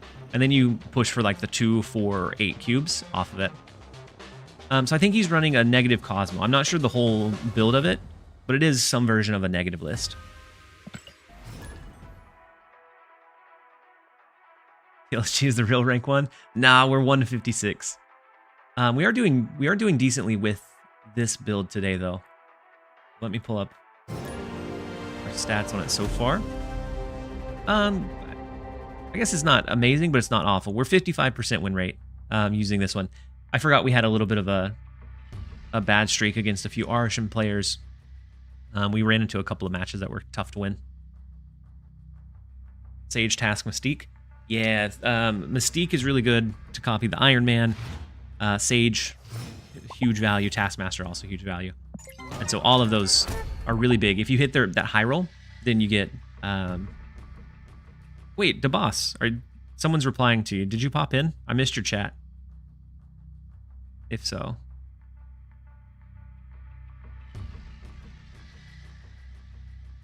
Oh, there you are. You said I truly want to play you, but I know you have Mobius.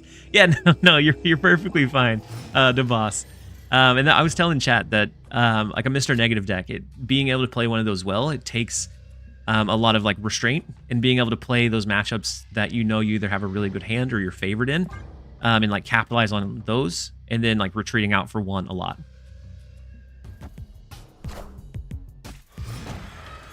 It's not one that like inherently can like win everything. It's very much discipline snapping, discipline playing. So we have the Thor, Beta Ray, we have Jane Foster. We could potentially end up drawing Mobius, which I think hurts their potential line. And then Lady Deathstrike might hurt like a potential Iron Man as well. So I think we're okay staying here for this snap. I'm retreating 80% of my deck at 1 cube. Yeah. Yep, I could definitely see that. That's a big turn 3 Hobgoblin, unfortunately. And then Modernize. You said question for you guys. Am saving for a card in the shop regardless of Cannonball. Oh, regarding... Oh, Red... Okay. Red Guardian or Cannonball. So Red Guardian is going to be more flexible for you. Red Guardian can like counter the like Iron Man. If you're seeing a lot of like either Thena or Angela, if you have a good tempo play, you can counter those before they have the ability to scale. And so Red Guardian is a little bit more flexible. For me, I really like Junk or Clutter. And so Cannonball is more pivotal in that build. And so for me, I'd pick Cannonball, but I think the majority of people, it would end up being a Red Guardian. So we have Jane Foster, but we wouldn't be able to push for the Altar of Death if we do that. And so maybe it's that we go... Might forego the Jane Foster and just go something like Jeff Nocturne.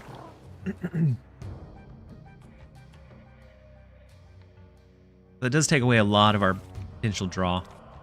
We're going to hope that they don't have White Tiger, and we're going to go Jane Foster here. Not sure if I should buy White Widow in the shop. White Widow's another one that's really flexible. And so I like her in being able to control like that spacing. Ooh, Mobius would have been great. Because that Sarah is very scary. And not having a way to play for Altar of Death is a little bit unfortunate. But I think we retreat out of this one. Ravonna, Sarah, they could have some really unfortunate lines.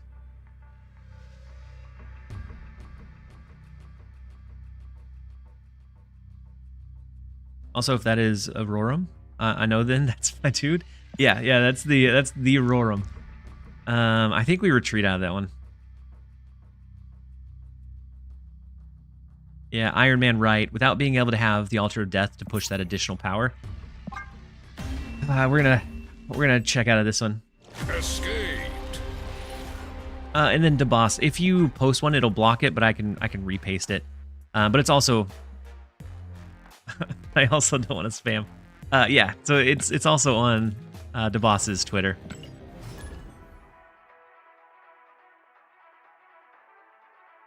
And so I'm reposting the boss's message. That's the link to his build, the one that he's using. I hope I didn't even open it. I just trusted you, the boss.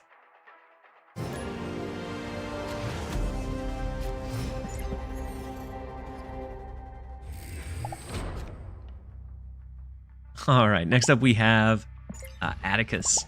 The first location is the vault. We do get Mobius this time, so if it is one of those decks that plays a pivotal part, we get some good upside out of it. We also have Thor and Beta Ray that we can park into the vault if we need to. And then I think we maybe throw, just for giggles, we'll throw Nova down. And so Nico into Dazzler. This looks like a Flood or a Zoo. And so Killmonger can have some pretty significant value. We could also maybe get a good Lady Deathstrike going too. I think we're going to position our Thor to the left. Crimson Cosmos, besides their like Khazar, Blue Marvel, Gilgamesh, are a little bit difficult to play into the Crimson Cosmos. I think we need to potentially push heavier right. And then we could look to maybe just push for like Jotunheim after. Is Ray Bill worth it next week? I like Beta Ray Bill quite a bit. And so if you, I guess it, wow, we top deck Mjolnir and then top deck Stormbreaker right away. And so if you enjoy, like, if you've enjoyed either like the Lockjaw, Thor stuff in the past, then I think you'll enjoy Beta Ray Bill. He does what he does very well, but he's also not super flexible outside of like the Thor, Beta, Jane Foster kind of trio. So we can push Lady Deathstrike to the right so that we're at least winning that lane going into the last turn. And so then they would have to decide where they're pushing that final push. Or we could Lady Deathstrike here. That would take out Nova, but I'm not sure that we necessarily need to. I think we have way too much power in the left lane. The Blue Marvel comes down in the left as well, which is fine. We're looking at maybe like an Ant-Man, or maybe like a Squirrel Girl, a Shanna. And so I think this one becomes like just a Jane Foster, and then we'll throw our hammers over to the right. And so a Gilgamesh isn't great. Shanna could potentially push some power where they need it, but I think their natural play would have to be like going Gilgamesh here, and then this one becomes pretty unwinnable. So if they Gilgamesh here, it becomes almost unwinnable in Jotunheim as well. That is a full Jotunheim stack in mid. The Squirrel Girl, interesting. So the Squirrel Girl, the Ant-Man, the Kitty Pryde, they think they win off of that. Saving the Lady Deathstrike maybe could have stolen to here. Goodness, Squirrel plus Gilgamesh. Yeah, Squirrel plus Gilgamesh wouldn't be fantastic. They had to forego the Gilgamesh to be able to find the way to win. And so it was a good play. It was a good like stack regardless. They did get a couple of good one-cost cards, but I think having the Squirrel Girl, the Ant-Man, they saved it. They saved it. I think they skipped on turn 3 to be able to do some kind of explosive play like that. Jane Wright was the play, I guess. Yeah, because I think that would have beaten the potential Gilgamesh anyways. That's all right. It's a sure win, though, because of Crimson Cosmos. Yeah, because then if they went Gilgamesh, we still would have been able to match what they had at that point in time. So maybe that was the right play. That's all right. We're going to run a quick set of ads. I'm going to run to the restroom real fast, and then we will be right back at it. Don't go anywhere, you guys.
All right, we're back.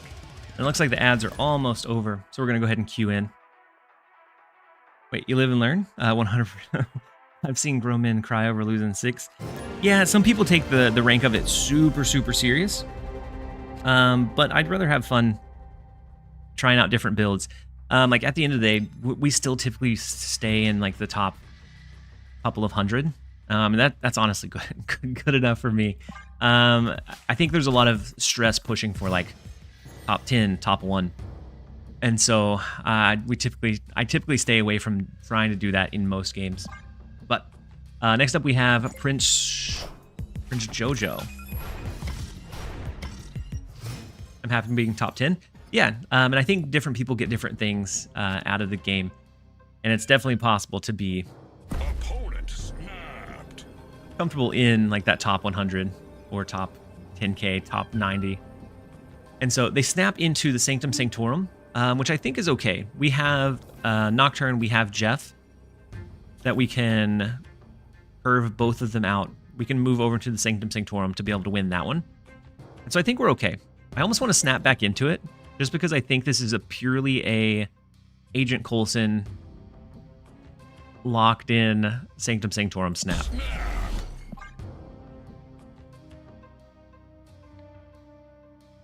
SpaceX. He's rank 90, climbing up to 100. So he's pre-infinite. So Gwynpool comes down. That's a big turn 3 Gwynpool. We'll have plenty of time to get those cards onto the board. We have Nocturne. We have Shadow King, which is also a pretty nice hit for us. We can go Miss Marvel, but I'm not sure how marvelous that one is. Miss Marvel could trigger in the right lane if we end up playing Jeff over there. Or we have Thor, which we can shuffle in some cards. I think we maybe Miss Marvel. Thor's going to shuffle in cards, give us a less chance to draw into like Shang-Chi. Echo kills her. Yeah. We went Echo Blind. Like it. She used to have an animation though. I think they conditioned me into being okay with, because I swear she had an animation or a visual effect for, I guess, last patch maybe. Base Echo is invisible. No way. That's so unfortunate. All right, let's go Thor to the left. If she had an animation, she'd be way worse. No. I swear that there was one that it had an indicator. So whenever I was playing in Conqueror's event last season, like there were, I swear there was an indicator. I may be going crazy though, but I thought there was. And so they play Mockingbird left lane, Gwynpool, which is still good power in the left lane. We do top deck the Mjolnir, which is great. We could always Miss Marvel, move it over. Or we look to do... always Killmonger, so that we can enable the Miss Marvel.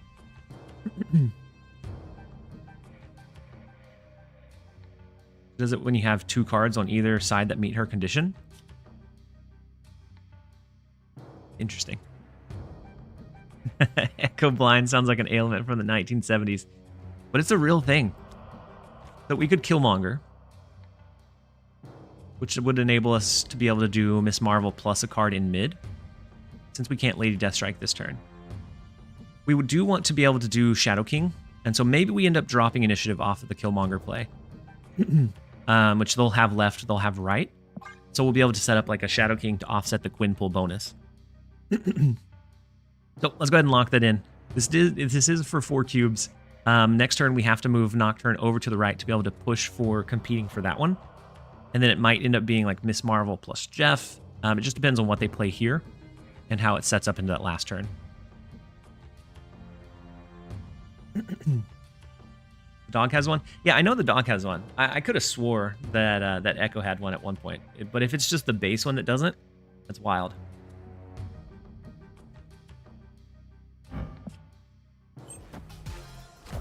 And so Hercules is an interesting one. Not a lot of power there.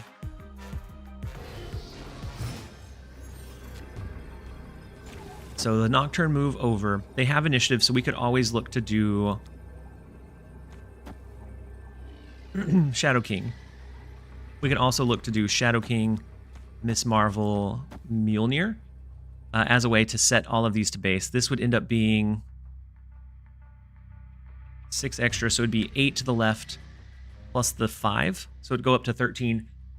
And then that still put us pretty susceptible into the left lane.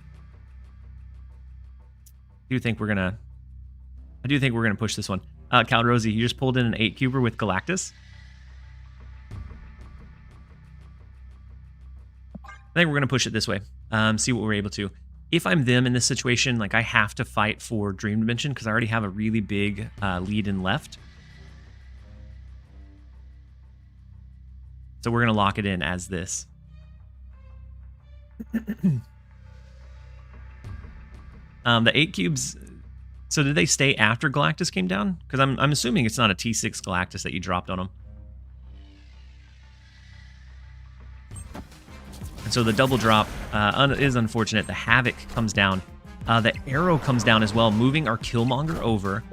Shadow King, and then we have the Miss Marvel, which breaks the Miss Marvel bonus.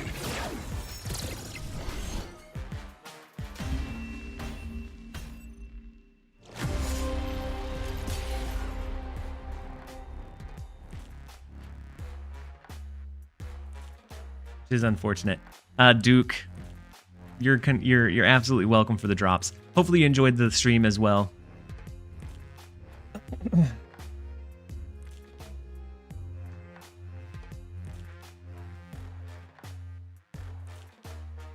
Chase, have you had any obvious signs from opponents sniping before? I don't know. I typically don't look into it too much, but the 5-9 arrow I think was a good play regardless, and so we'll take our losses where we can. Yeah, so even if it didn't break it, we lost. The Havoc mid was just too big. Does anyone else mash their opponent's avatar at the start of the game to see if they're running Arsham? On the phone, I do.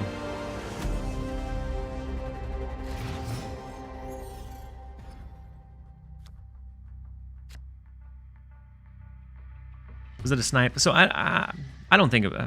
I mean, maybe it was, but I don't think it was.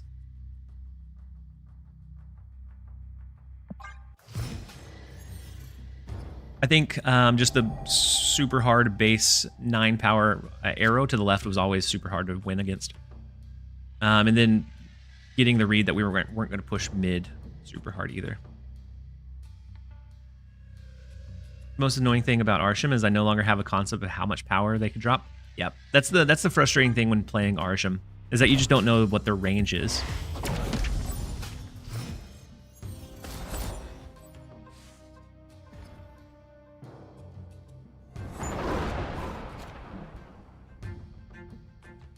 So Hell's Kitchen allows us to draw a little bit deeper into our deck. We could go a double Thor,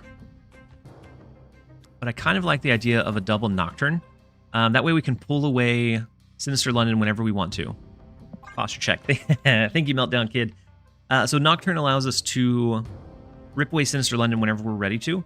Next turn would be something like Beta Ray Bill. We would double it up, and then that gives us a better chance of drawing his hammer versus Thor's, which is going to be more impactful, would be his. And so the Wasp into Gwynpool. Double Gwynpool is going to be a little bit scary. But we could always get either Shang-Chi or Shadow King to offset it, potentially. Mobius, I don't think is going to be our line. I do like the double Beta Ray Bill. We have 2 turns to try to draw into his hammer. Or into like a Shadow King Shang-Chi for a big counter. Let's go ahead and lock this in. Oh my goodness. The Absorbing Man onto the Gwynpool is going to be 4 Gwynpool triggers for some absolutely nasty last turn play potential.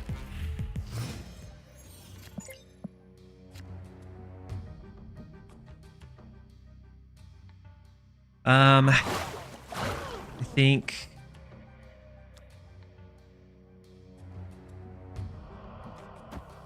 Do we rip away Sinister London? Or do we keep it? I think we keep it in case we draw the hammer. Or Shang-Chi. or Shadow King.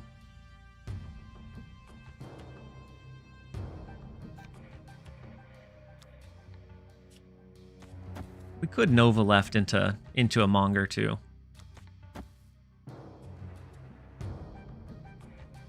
Then that way, if we draw the hammer, it scales even higher. Yeah, I kind of like that one. Slicing. Almost rather draw your Shang-Chi though. With 4 triggers, yeah, you have no idea. You have no idea what it could could it end up pulling.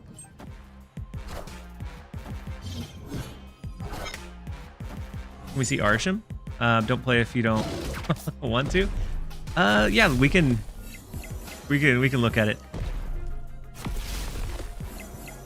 So the Nakia as well, the single trigger of Nakia. They don't. Ooh. I don't know that this is enough though.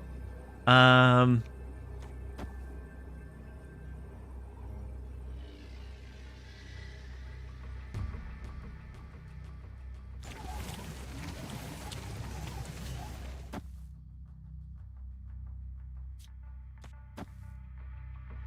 know that Miss Marvel is not really going to trigger anywhere,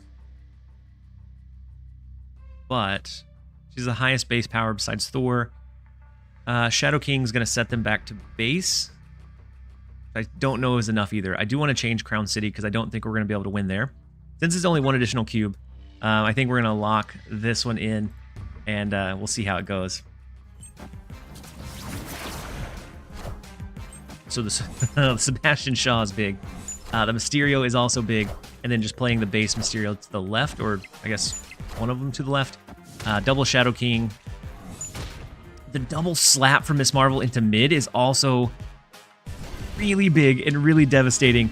We're able to offset that one with the lucky positioning of Miss Marvel. We're able to hold that one down. Oof.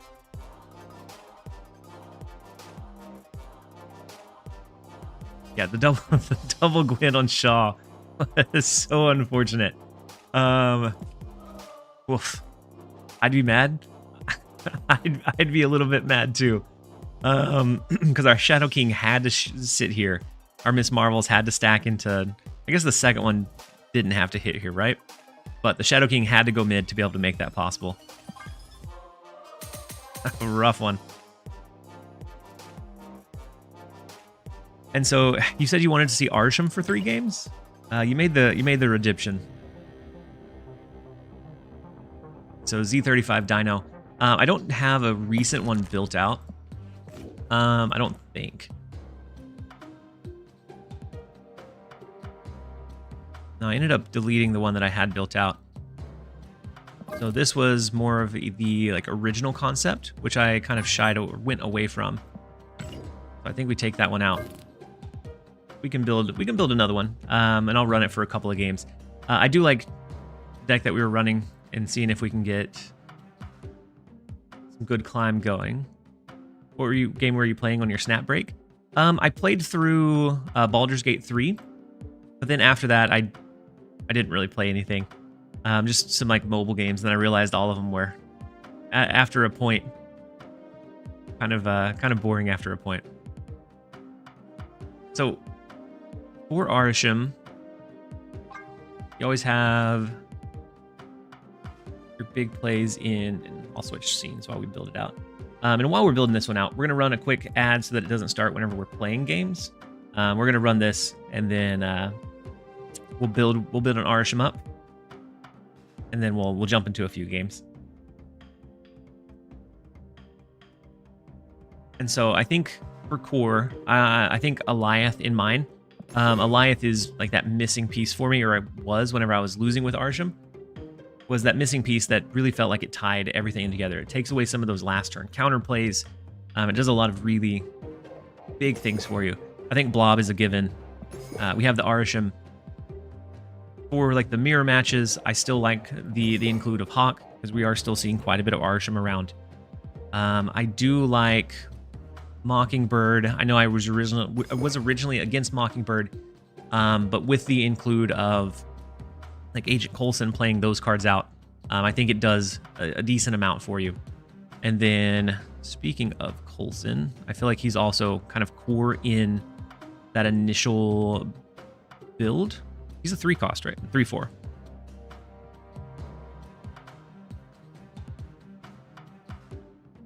Okay, and so there he is. We're overlooking the Coulson.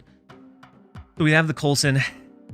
Sometimes I like Quinjet, sometimes I don't. It depends on if you're going Loki. If you go Loki, then Quinjet is, I think, something that's really like a necessary card to help you get a little bit higher end. If not, I don't think Quinjet typically makes the cut.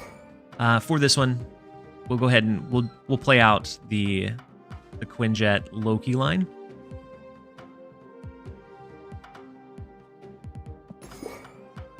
So then Rogue is always one. We have a lot of ongoings that are floating around right now.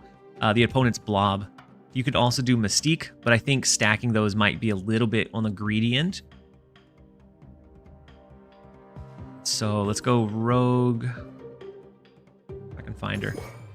And then that leaves us 3, which the 3 slots are typically going to be like maybe tech cards. So we could either go Shang-Chi, we could go Enchantress, we could go with a higher end of like a Mystique Absorbing Man if you really want to play into Blob. So a potential way to like finish this one out would be Mystique,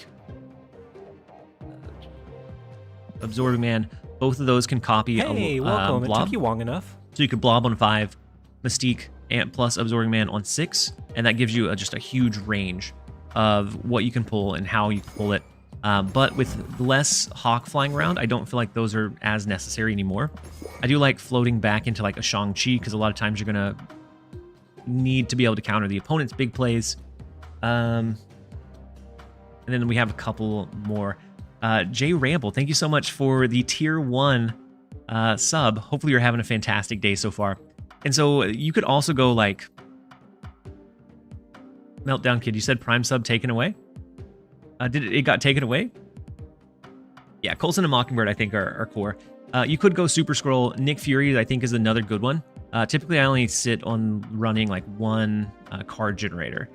And then I personally like Doc Ock at like disrupting the opponent, but I don't think it's super core. You could do Legion. I like for those spots to be like one or the other, because you know I don't like to have it like a high heavy ended. We could go for the last one. It could either be like a tech card. You're not going to see it a whole bunch. You could either go like a tech card, like Red Guardian. You could go Mobius. You could go another heavy ended, but I like to drop it down. You can also go like Nocturne. And so I like the good value of Nocturne. If you're seeing a lot of card cost reduction, I think Mobius as well. And that keeps your curve a little bit lower. Shadow King. You can go Shadow King for the lulz if you wanted to. But I do like the Nocturne in here. It gives you just a little bit of like a little touch of a little bit earlier curve into like an explosive play. You can also take that one out. You can put in Legion. Don't play Hawk anymore. He's not good. So I think he's good in the mirror matches. If you're still running into like Arisham for the mirror. Otherwise, you can take him out for, if we need to, since we don't have the Mystique, we can take him out. We can take him out for, you could do Leech, but that's a little bit slow on a lot of like different builds. You could put in the Legion. It'd be the same cost and it gives you a good amount of disruption. So we'll go ahead and throw in the Legion. We'll load up at least 3. I also like Nick Fury. Yeah, you could take out Nick Fury. That gives you like another chance to draw into your Goliath, your Blob. I think if I wasn't running Doc Ock, I think Nick Fury would take that spot. I don't really care for Blink because it's so chaotic. You have no idea what's going to come out of that Blink play. So it's really hard to anticipate how much power range it has. I think Hawk is mandatory if below infinite, because when I was climbing, I played the majority of games against Arisham. Yeah, I could see that too. But I think higher end, we don't see it as often anymore. Windpool / Absorbing Man. Yeah, I could see that. If we weren't going Loki line, I think Windpool Absorbing Man is another good shout. But we'll go ahead and launch into this for a few games. I think Arisham Arisham's okay. It just creates a lot of kind of chaos. So that dude Doe, thank you so much for the resub as a Prime member. Appreciate having you here. Hopefully you're having a fantastic one. Let's go ahead and play out our multiple man. We'll hold Shanna because we don't want to get like a bad flip of like Squirrel Girl. That would end up in almost an immediate retreat. Although Shanna into Muir Island does give us a lot of cards scaling into that lane. So maybe, I know I said I wasn't going to, but I think we're going to. And so, okay. The 0 is a little bit unfortunate. The Kitty Pride is fine. We can 0 out the Kitty Pride. So maybe it's not super awful. And that'll lead into a turn 4 Doc Ock play. Yeah. We're going to 0 out the Kitty Pride. We're going to leave it on the board. Ooh, yeah. And then next turn is a Doc Ock to drain them of some resources. Maybe we end up going Legion. If we have more cards than they do on the board, we could go Legion into Muir Island. But I like the Doc Ock into like an Eliath follow-up. Replacement for Legion. Instead of Legion, you could go, if you're seeing a lot of Arisham, you could go Hawk, you could go Leech. You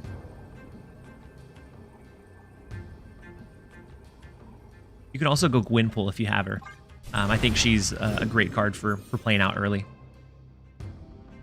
So the Loki, for what I ended up seeing or feeling with Arisham was that Loki is usually just like that mirror card and is not usually a primary play line. So I think we're going to Doc Ock to the left, and we'll drain them of those resources. We have an Eliath to play on one of the turns, so if they're replacement for Arisham, that dude, there is unfortunately not a replacement. You could try Thanos, but... So we pull out the Silver Surfer, which is going to disrupt them quite a bit. The Mockingbird is good value. The Hope Summer's there. And then Nocturne is also a little bit scary. So Absorbing Man, or Brood into Absorbing Man, they're going to have a lot of cards on the board.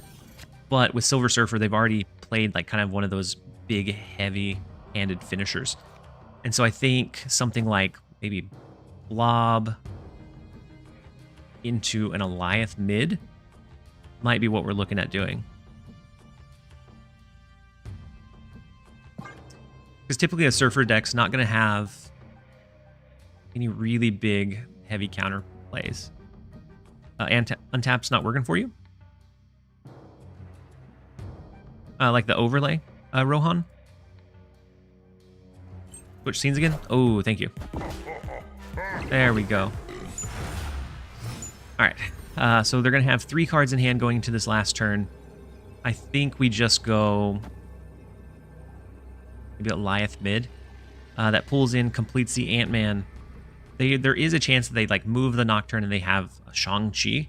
But I think most Surfer builds have ended up dropping it. And I think for Arisham builds, Eliath is the one constant that I end up adding. And because it can counter so many impactful plays. And so, like, if they were still looking to drop their Silver Surfer, it kind of hedges and guards against that. If it's a Mr. Negative that dropped Initiative, used a Jane Foster, you can counter all of their, like, Iron Man, Mystique, all of those shenanigans. But I do like the Fart Cloud. I think he's very, very strong. And I think he was strong before getting bumped up to 10 base power, by the way. And so the left lane becomes a little bit scary here, depending on what they have. If it's a Shang-Chi, we lose. If not, then we should win. So the Forge comes down into, is that Sebastian Shaw? Into Sebastian Shaw, but that's not going to be enough.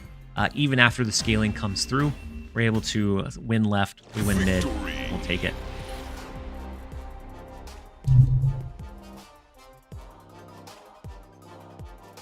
Imagine your whole hand being cards you put in your deck.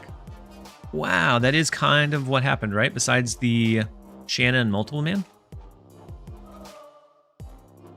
It's pretty unlikely. And I'd say Loki and Quinjet may not be included in that core, but I think it's a very solid like option. It gives you a really good backup line. And if you're going Loki, sometimes Nick Fury is good alongside like that Coulson for additional card generation.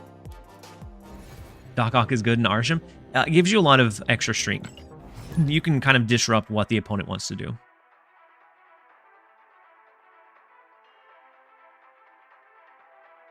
Bean Man lurking again. All right, I appreciate you.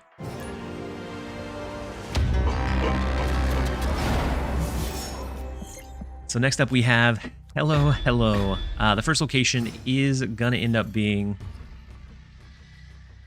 Superflow. So we have a lot of energy. 3 energy on turn 1 is crazy.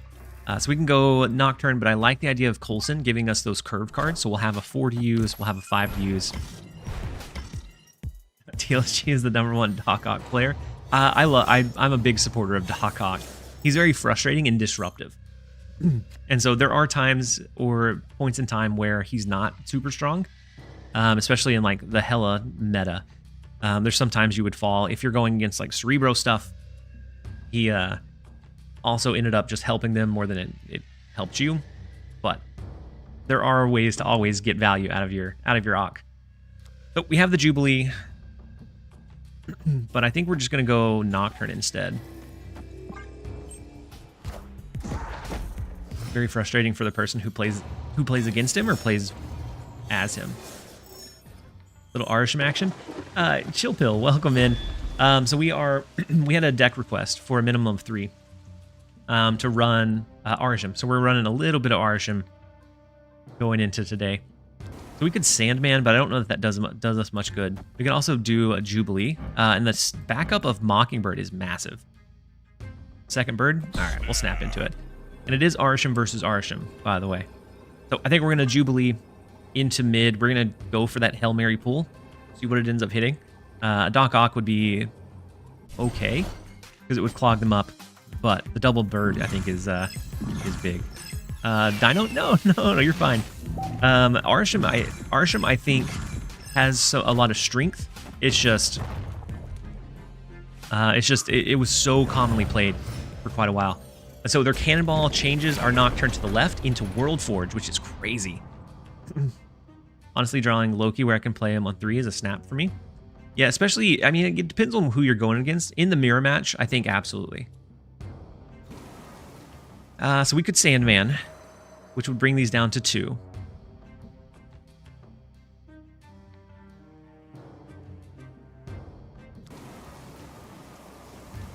I think I'm going to go ahead and Sandman. We'll Sandman mid.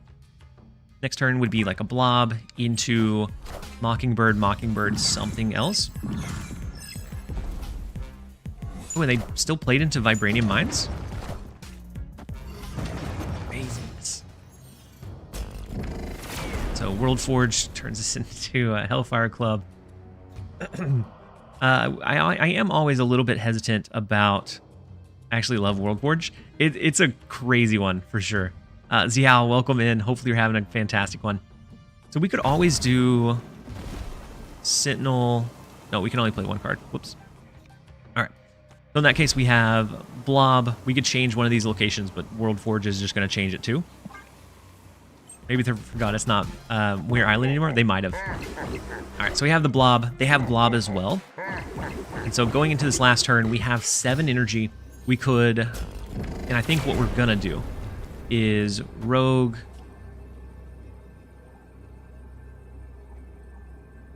Bird here doesn't feel great though, but it's what we're gonna do. I guess the Shang-Chi would be really rough in this lane, and so maybe we just do this instead.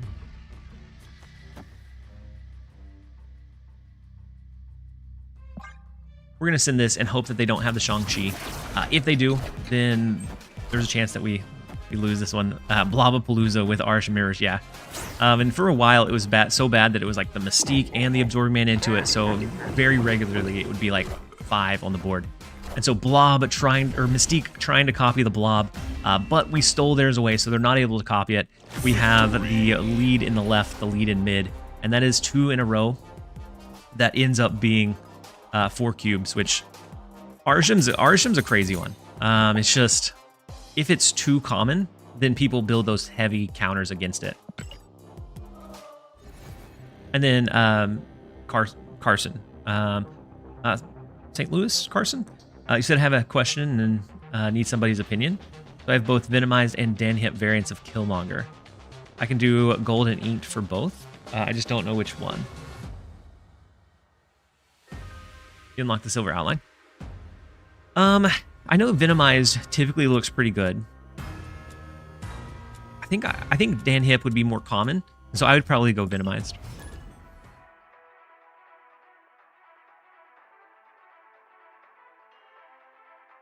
But yeah, they're both going to be both going to do the same. Arshamarty. You said 162 last. So I haven't been around 400 this season. I started at like 50.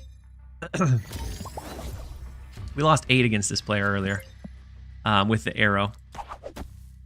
Never forget Prince Jojo. That chill pill dude's been cooking. We have been absolutely cooking. This Arsham build, Arsham is one that I think you could do well consistently. Like we're 2-0, 8 cubes right now. But if it's too common, then people build those hard counters into it. Do you think they should add rewards for the top leaderboard? I think that would give incentive for people to grind it. And so right now I have no reason to push for it. And so I typically don't. I think we're going to hold the Viper. We could, but since this is a mirror, I think we're going to go Loki on 4, or Loki on 3. And so since there's nothing to that you gain from grinding it, I don't push harder on leaderboard. I think more people would try harder if there was some kind, even if it was just cosmetic, because they wouldn't want to give out currency or gold for those high performers. Because then that would get into the realm of people saying it's pay to win. You pay to have a good deck so you can rank higher, then you get more out of it. And so I think they would keep it to cosmetic, but I do wish there was something. So the Blob, the Arnim Zola onto the Blob, and the Mockingbird. All huge cards here.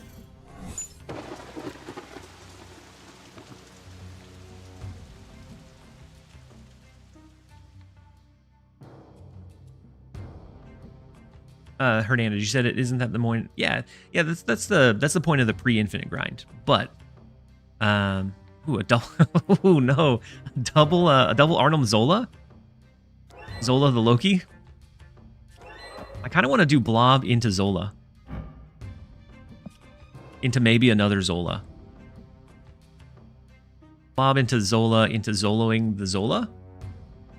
Could be an absolutely chaotic last turn.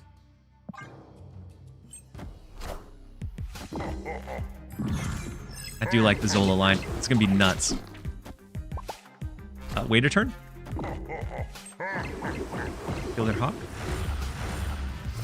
Yeah, no, Wakanda's though. But we can do this one. Or actually, we do this one. Easy snap? I don't know. They stole 8 off of us earlier. And so I'm going to into another Zola plus bird stealing stuff. Yeah, I agree. I'm not going to snap into it. They stole 8 earlier, and I don't want to press our luck where we have to. Yeah. So there's like a big drop off post infinite because there's nothing to climb for, and so I think if they had some kind of tiered rewards, they'd get more people that would try afterwards. But hitting infinite used to be much more difficult. I think over time it's gotten a little bit easier on average.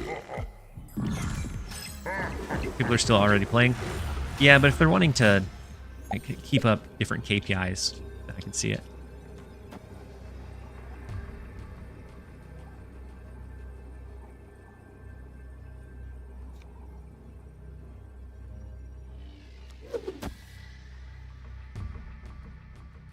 So if we, I don't think Zola, right, didn't make any difference. Key performance indicators. Nice job, TLSG. And so they do snap into it. And so the Arnim Zola is going to push over here and destroy one of these. They have Shang-Chi. And so if we hit Blob, then we'll be okay.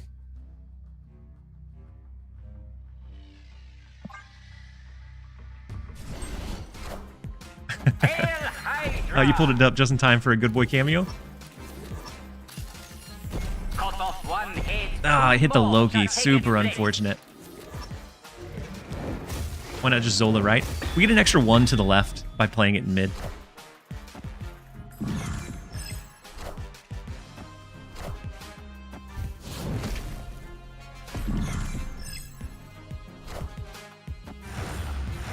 double Shang-Chi, double Rogue is wild. And so by playing the other one, we copied the extra plus one from Arnold Zola. It doesn't make a big difference, but it is a little bit. Yeah, just are some things.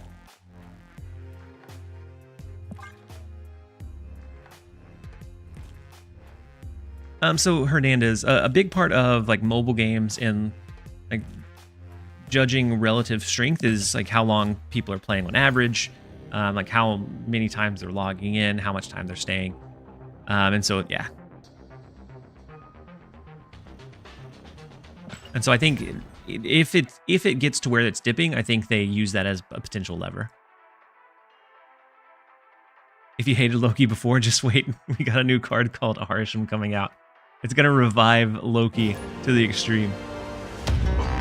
Top deck to Shang-Chi on 6. That's cheating. Oh, that's fine though. Yeah, I think if right now the health of the game is relatively strong, I think I don't think they'd implement it. I think it's where they might need a little surge is where they push it. Yeah. Snapple in 1 is kind of crazy. Liquid Gloves, welcome in. Are we winning? We're doing decently. We're doing well for ourselves. We have the Viper, but I almost want to wait a turn to see if we can maybe cap it out and then send them something. Hawk player? I could see it being a potential Hawk player. Blob, it becomes difficult in deep space. I'm pretty sure he was running Surfer. All we need is a Doc Ock, and we're able to win. Fortunately, we still can't easy cap mid.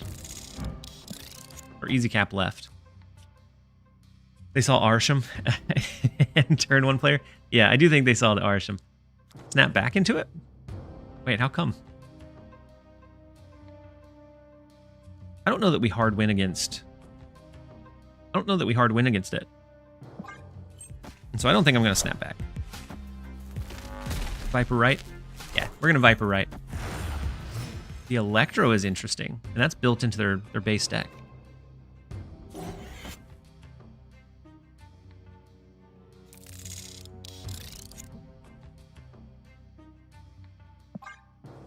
You know how Loki is toxic? I just played a discard deck better than they did. My Apocalypse was 18, theirs was 10. Woof. That's rough. So they did a blink rotation into Namora, which helped out their Jeff.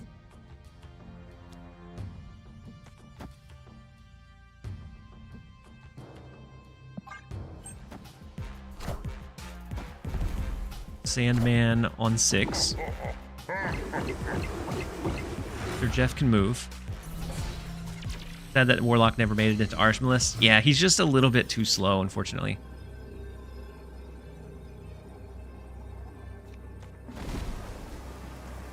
Do we ever win this?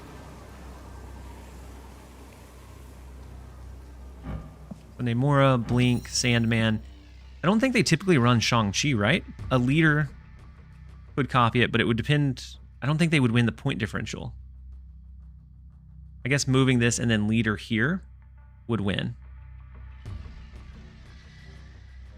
We win, gonna go to a breaker. They move Jeff here, they win this lane. Leader here would win them left.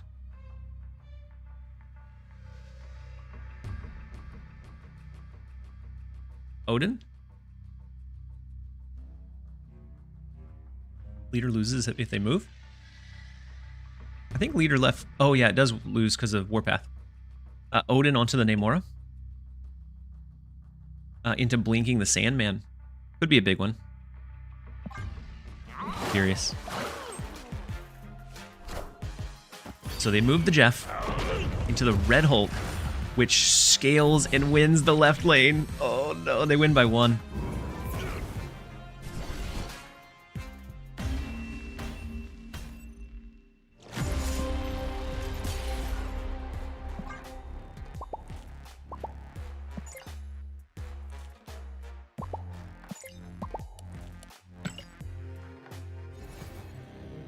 Well, all right, we're gonna switch off of Arisham. I think so.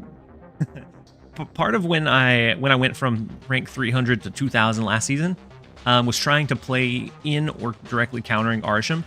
And the thing that I don't necessarily care about for Arsham is that it creates those really big high cube games, and too many of those flipping in the wrong direction can end up like really backtracking very quickly. That's how I ended up going that negative in a day. And so I think it performs well. I think it has a lot of power potential, but being able to read when you are beaten, make those retreats, and capitalize on the higher cube, I think is an entirely different skill set. Is he playable right now? Not in a lot of builds. Like you could in a couple, but most decks are going to have like Jeff or Nocturne that can move additional power into that lane. What was the last guy playing again? I just matched up against him. Ramp. He was doing like an Electro ramp deck. And then OG. Hope stream is going well. Good luck on the climb. Thank you so much, OG. Hopefully you're having a great one. We're enjoying it. Like it's I think day 2 of the season. Is it still day 2? Maybe it's day 3 now. The overnight stream threw off my internal clock, but it's a couple days into the season. We have a lot of time left, and so we're just enjoying. The climb. Dexter was doing a Gwyn movers list with Professor X last night and climbing. Yeah, I think it can do okay, but I think for the most part, Professor X is a little bit lackluster. You have to really have something that enables him. So next up we have Maximus.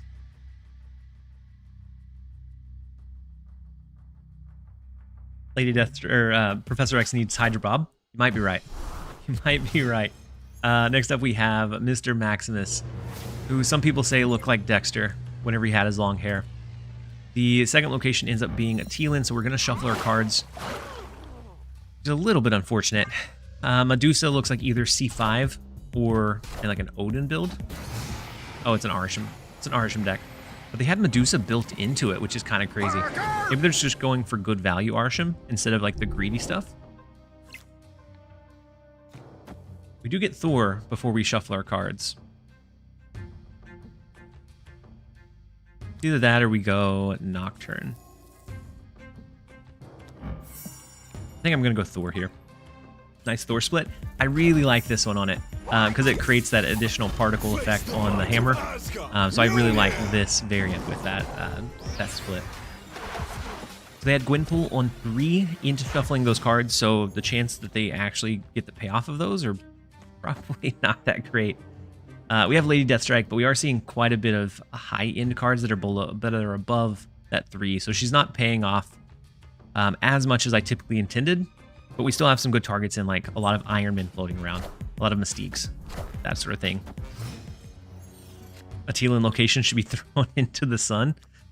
A Teal'c location is a little bit rough for sure. All right, so we have Jane Foster to the right. That will enable Miss Marvel over here. We're going to draw into our hammer. We can throw whatever we need to the left next turn. The Cosmo comes down, which could have been kind of scary, but I'm glad that we dodged that with the Jane Foster. We're okay there.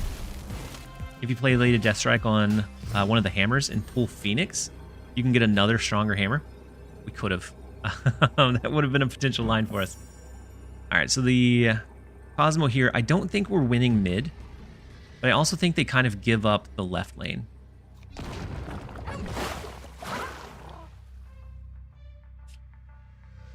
It would end up needing to be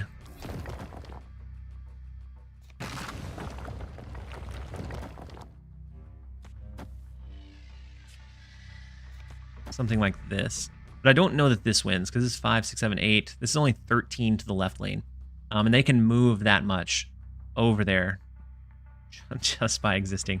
Otherwise, we'd be putting into mid. And so we'd be looking at, we already have 7. It'd be 5 extra, bringing it to 13. So we could do that. But then if they fight for a Teal'c at all, we would lose it. This is what my gut says. I think they probably move the power over into the Lechugia, and they may kind of abandon or give up this middle lane.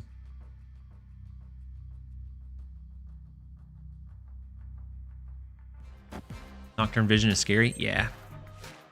Having both of those movable cards. And so the cable to the left, welcome. It took you long the enough. vision to the left. I don't think we outscale the Nocturne being moved here, unfortunately.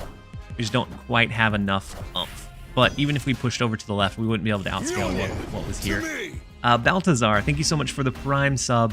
Hopefully you're having a fantastic one. I appreciate the support. That brings us up to almost 10 for the day. I appreciate you guys being here and just enjoying the content, whether you're actively participating in the chat or if you're just here to lurk and get the drops. Either one, I appreciate you guys so very much. Loaf Beef, you said I'm waiting on the location that puts the leftmost card in your hand on the top of your deck. Is that a thing? Or is that just something you want to be a thing? Like, has that been data mined?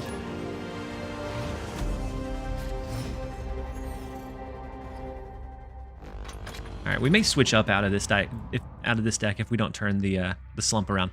Next up, we have a Flatbed Ford, and we are starting to go against quite a few Arshims again. It may, at some point, we may need to dust off the junk deck, because junk decks does really well against Arshim at just cluttering and disrupting. No, I'm trolling. It would be awful. Yeah, it would be, it'd be very awful. We could run Hawk as well. There is a Hawk deck that did really, really good going to last season that I actually kind of want to try out. And so maybe we'll pivot. We can go with the good old Hawk Tua. Thing caught fire. So the Quinjet on the Arshim deck, we have to expect maybe they go Loki. We can go Killmonger, but we can also just go Mobius to stop any kind of card discount that they have. I think we're going to go with that. Yeah, another Arshim. Arshim is one that I think we're going to see a lot of for the foreseeable future. Twinpool in the Mysterio Mockingbird Hawkless is fun. Yeah, I like Gwynpool. What did we destroy? We destroyed their Selene, which is unfortunate. We do have Nova into Killmonger, so the Selene didn't hurt us all that much. What did we discard, though? Lady Deathstrike.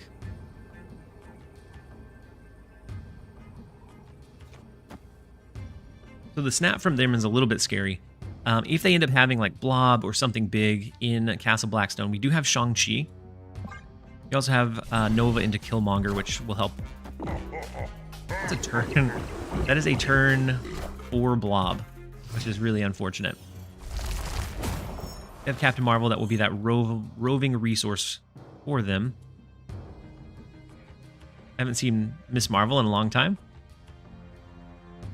You said Junk Mill and Alliant? Alleyton? Eliath? 21 power blob? It is a 21 power blob. Hope he should have snapped earlier. We do have at least Shang-Chi. We have Shadow King in our deck as well. So I think we're going to do something like this. We'll go Mobius to the right. We go Nocturne so we can move it if we need to. And then Shang-Chi Shadow King would be a big play. What cards did Blob eat? Nick Fury, Hercules, Mystique, Coulson, Arshim. Ooh.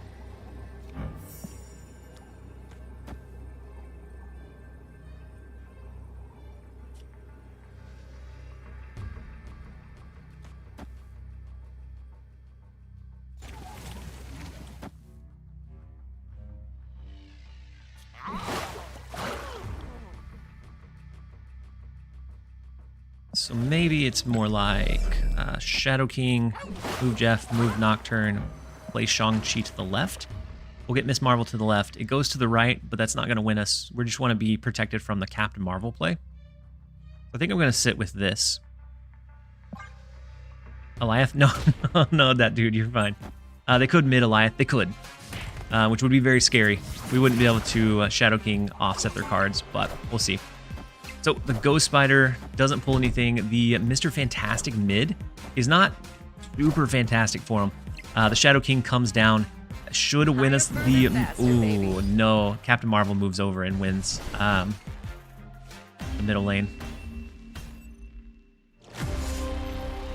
I was thinking about the Captain Marvel left and making sure we covered it there. I completely forgot about needing to cover mid. Well, I just got my Dan Hip Eliath Gold Split.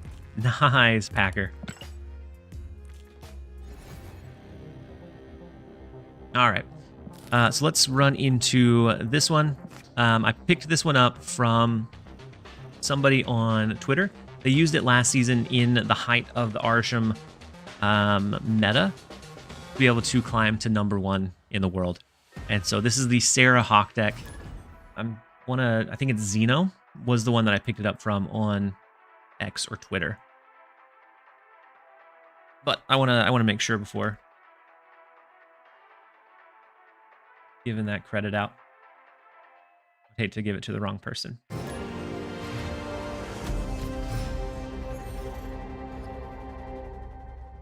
See if I can find it.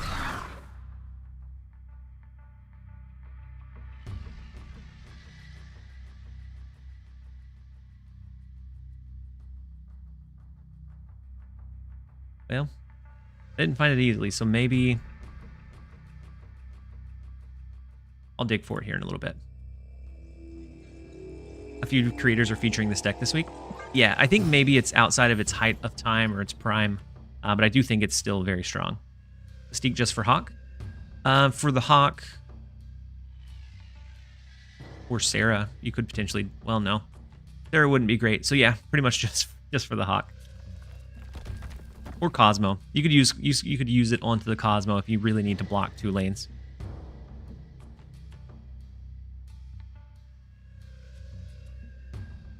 And then Glenn, welcome in. Hopefully you're having a fantastic day. I don't know what that says, unfortunately, but I appreciate you being here regardless. Let's lock in the Korg.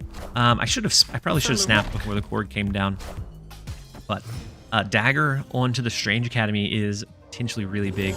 Into the Nexus. So we can always Cosmo block the right lane into hoping to draw into those big resources. So I think we'll snap into it. We're going to Cosmo the Nexus so they can't blob. They can't do anything super big there. They'll have to rely on to these other locations. Maybe add Shaw for the hot location. I don't own Shaw. But I do think he'd be okay. All right, so we have the Brood.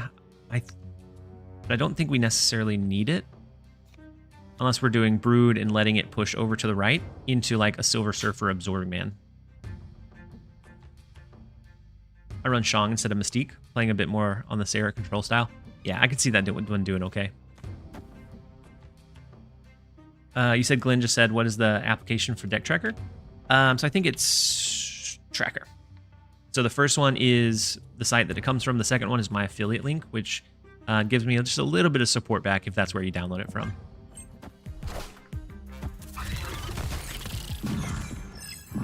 And also Mobius or Rogue or whatever tech you want. Yeah, I can see that.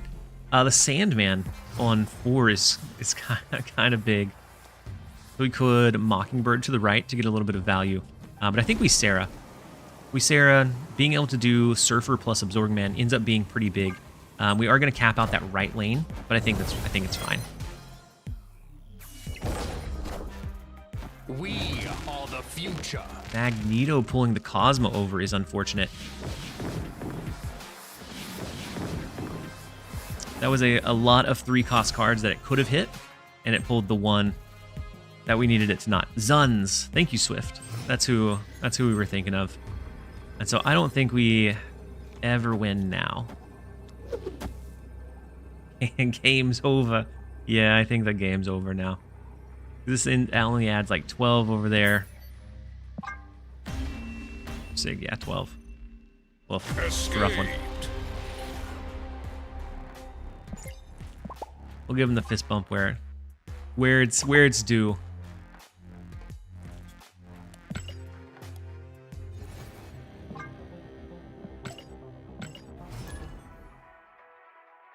And we'll turn it around.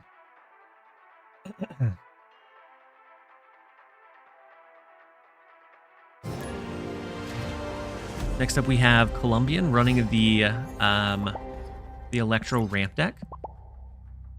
And so we'll see. We'll see if we're able to get a few of those cubes back. I think we donated 4 their way before. So we could go Forge. into like a Nocturne. Maybe we forge Nocturne, we take away the White Hot Room. You have Hope Summers? We do, or I do.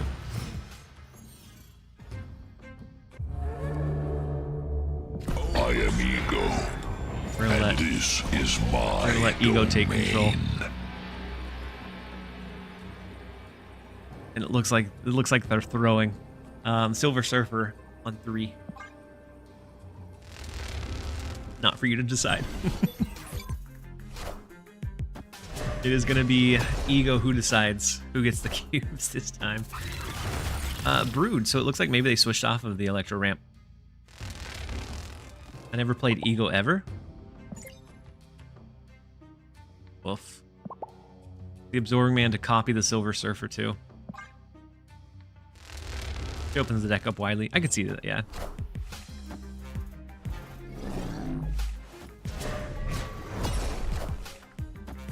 They have so Hope Summers over to the right. Mystique is not what I would have done, but unwritten rule is you have to snap and stay on Ego. It could be winnable depending on what they decide to do.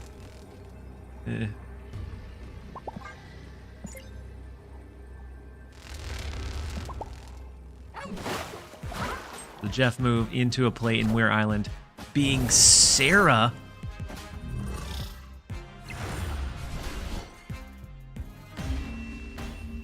Ego knew what he needed to do.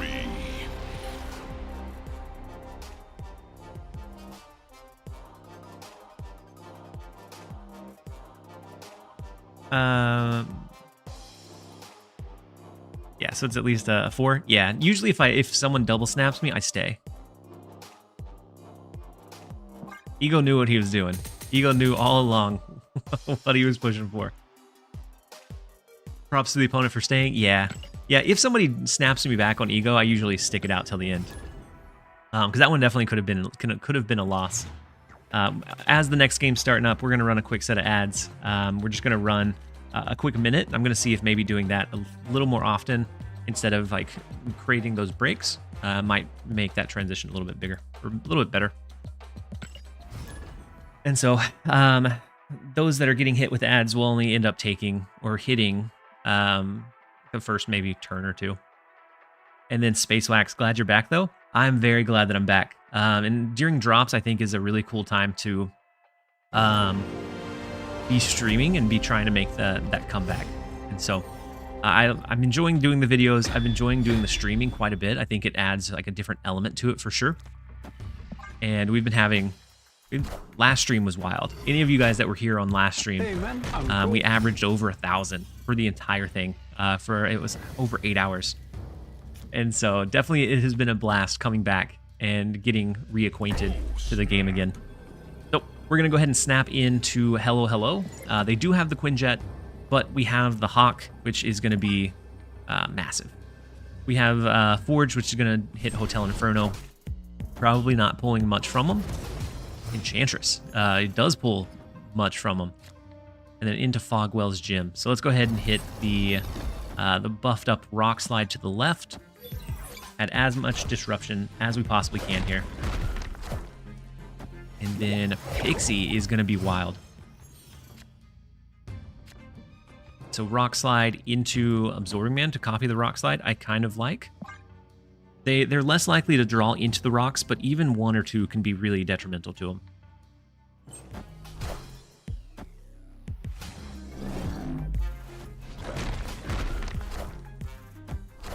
It could be a nod to Annoyatron Alpha. You're right. I didn't even think about it. But no, I agree. It could be a nod towards that card. That's his opening line. That and Everybody Get In Here is the two that I think are burned into my brain. Time to draw Mystique.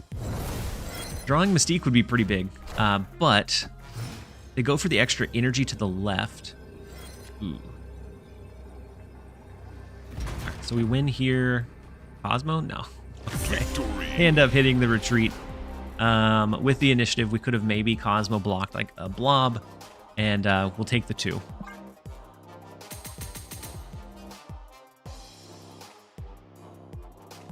Leroy Jenkins. Leroy Jenkins is another one that I hear all the time, because that card was so common the first couple of seasons.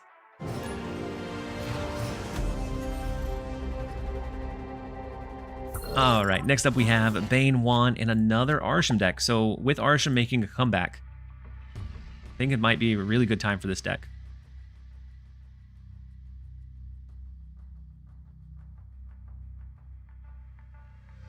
All right. And so the first location is the hub. Just Ichi, you got all the drops? Yeah, I AFK'd a couple of streams last night to be able to pick up all the drops as well. And so let's go ahead and head over into the emote only chat for the 2 minutes, and then we'll be right back in, you guys. So Mirage ended up stealing our Forge, right? We can always Forge into Brood into Absorbing Man, which is a decent line for us. And then if we get Sarah, we always have the possibility to do Hawk plus Mystique on the last turn. So Muir Island is really big. Let's go Brood into Muir Island. And then I think it's Absorbing Man into Necrotia. And we'll kind of play it out from there. Windjet, Forge, and Kitty Pride. All right. I don't know why. I always enjoy the emote only chat. You get to see all kinds of really cool ones that you don't see very often. And we do draw the Hawk though. And so it could always be Hawk on 5, Mystique on 6. Snap. And we do have Mockingbird as well. So Mockingbird's going to go down to 1 cost.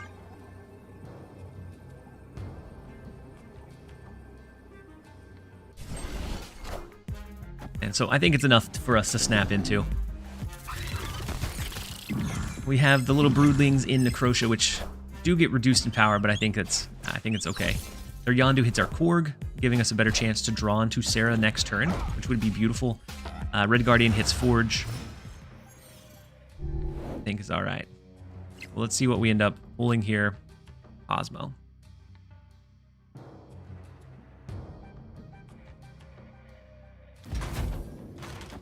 I think we go Hawk left, then it might be like a Mystique plus a Cosmo going into that last turn. That way we protect the Hawk from that counterplay, and I think we're okay there. So maybe, I don't know that we even get to play the Mockingbird, unfortunately. And that does look like it has been the 2 minutes, so we will free you guys from the emote only chat. I appreciate you guys so very much. And so the Snow Guard comes down, the Punisher in mid. Let's see. I think it becomes a Mystique into a Cosmo left to make sure that we're not going to get Shang-Chi'd, we're not going to get rogued or anything that would swing that momentum against us. And we also have a pretty significant lead in the right, and so that's why we're pushing Mystique into mid. So Nocturne changes the middle location. Breaking news. And then ours will reveal first. So Mystique coming down. I think Cosmo may be that deciding factor today. Dogs, you said beard looking good. There is the Shang-Chi that we're blocking against. It does look like it's going to end up being that casserole just from that protection. Cosmo is the bestest of boys and is one that is oftentimes slept on. So it allows you that freedom to drop that Hawk into a later Cosmo protection. So you can't get drops in your own stream. I think you can if you like launch it and have it running, but I typically don't. And then he said the beard's looking good. Good thickness. I appreciate it, Ducks. We'll take the 4 here, and we'll jump into the next one. That Ego 8 cube wager was enough for us to change that momentum around. We're back on the upwards climb.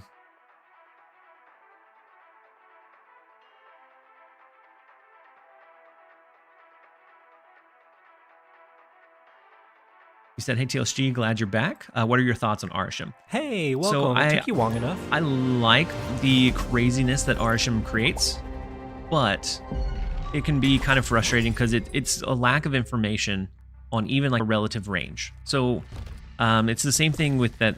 It's the same reason Loki is a frustration point, is because you don't know what they can do. You don't know what's in the realm of their possibilities. So that creates some really big high cube equity games, which win or lose can become really frustrating if it's too often. But I like that. Can I get a casserole from a Factor subscription? I think you absolutely can.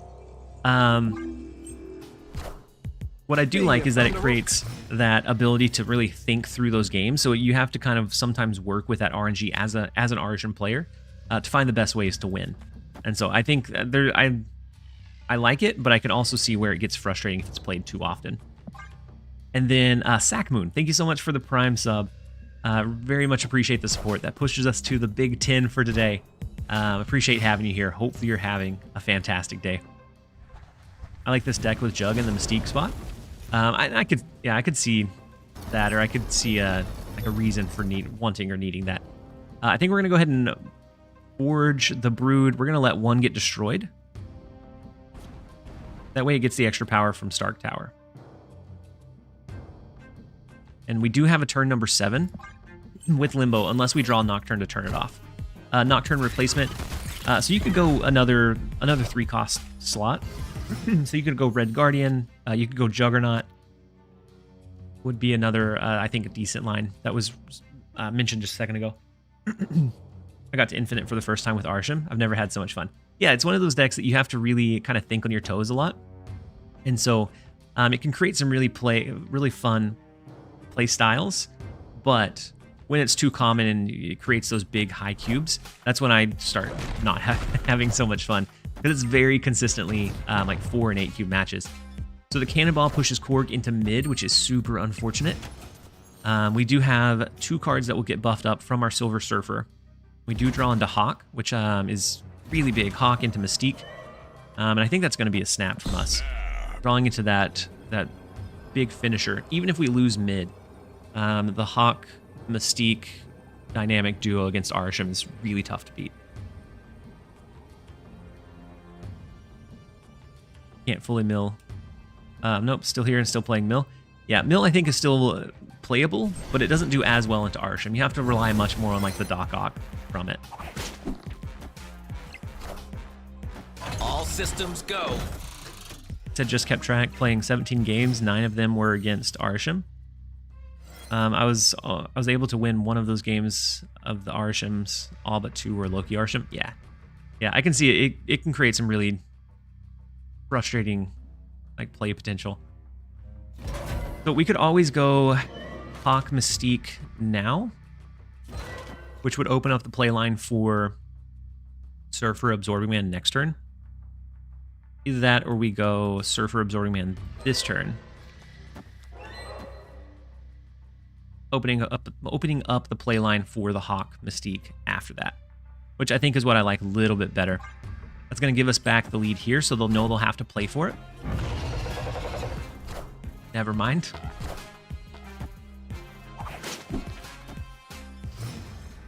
Rough. Super rough. Well,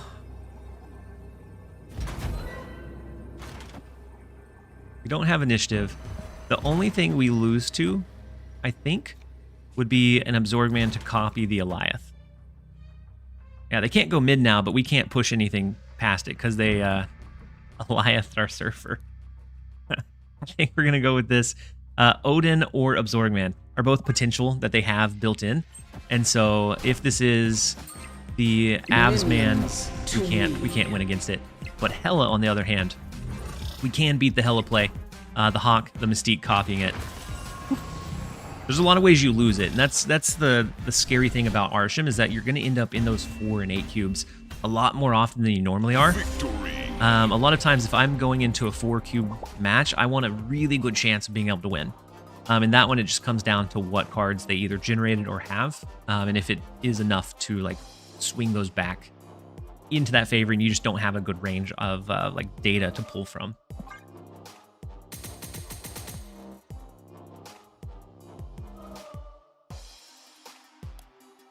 You said JF plus 24 cubes, 48 win rate, 12-13. It's really about Snap Retreat.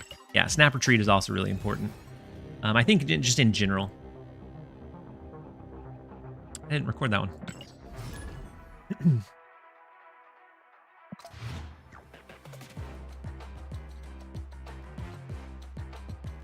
All right, and it looks like the last ad that we ran didn't push off Twitch from running another one, so I think I have to do the minute and a halves. And so we're gonna run the minute and a half, and then we'll launch into another game here in just a second. You said, yeah, I heard that on one of your YouTube videos. Why don't you just use the video on demand after it's published? Wait. So Alpha. I guess I'm not sure. Oh, you could just write down the timestamp? Yeah, so the video on demand is lower quality than my recording. So if I hit record while it's happening, the quality for whatever reason is better. I think since I'm dual streaming, I think the bitrate is a little bit too high for what my connection can handle. So it gets grainy in the video on demand. That's what I did with yesterday's video. Was I used the video on demand, but it's just it bothers me because it's a little bit more grainy than what I'm used to. Have you ever watched soccer? I've watched a little bit of soccer. Not a whole lot, but enough to kind of know the rules. I don't know any like big teams though. So no Gwyn Deadpool deck by far. Haven't seen yet. Yeah, I think Gwynpool is a little bit too late in the game to help Deadpool out. It said how Hawk has become a tech card to Arsham. Yeah, and it's sad how that's needed. So sometimes you just throw it into whatever build, which is kind of frustrating. Mystic, it's football. Football I can see as well. So I think we're going to snap into this one. We have Brood for the Altar of Death, which is going to be really big, and then we're just pushing to win one of the other ones. We do have the Rock Slide for maximum disruption on 1 and 3. I think we'll push for it. I know, but it's soccered him. Yeah, we call it soccer here, but I recognize it as football too.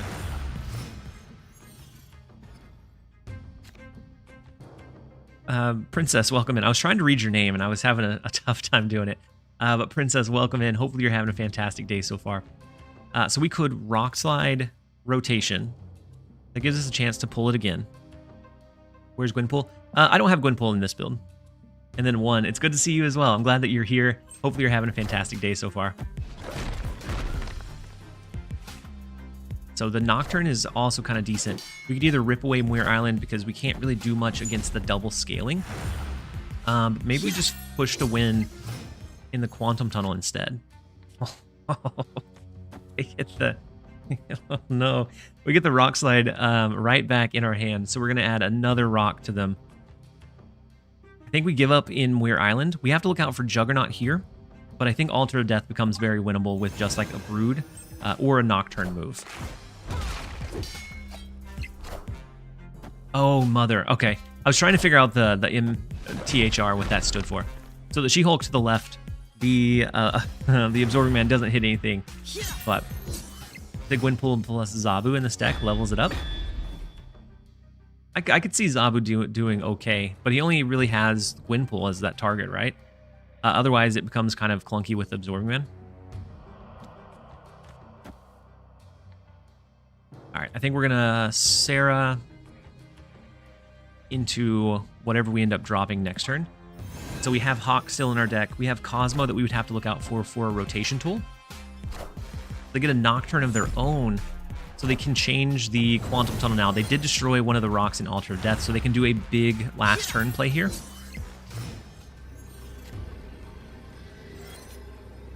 So we don't have initiative. Cosmo doesn't do us too many good things. We could do Nocturne, Brood, Surfer into Mystique and see if we can hit Surfer twice. Or we pull out Brood, or we pull out Hawk, we pull out Rock Slide. I think this is the direction we go. If the old, there's nothing to destroy in the Deadpool season, yeah. So they didn't play into mid, even though they could move it over. So Misty Knight rotation. We're hoping for rocks. Okay, the Enchantress is okay. It's relatively small. Kitty Pryde into the rock. They did have a lot of those shuffled in, and so we should be able to beat 5. If not, it's unfortunate. We have the Silver Surfer coming down into Forge. Okay, that's all. That's enough. That's all we needed. Into the Mystique, rotating into Surfer one more time, which is another good hit. We stack mid. We had way more than what could have been pushed there. And then their rotation with the rocks is really unfortunate, which is one of the good things about Hawk, is that it just creates so much inconsistency in the draws and rotations. We'll gladly take it, though. Yeah, Hawk was hiding big time. We recycled 4 different cards. And Hawk didn't want to come out and play. That's all right. A win is a win still.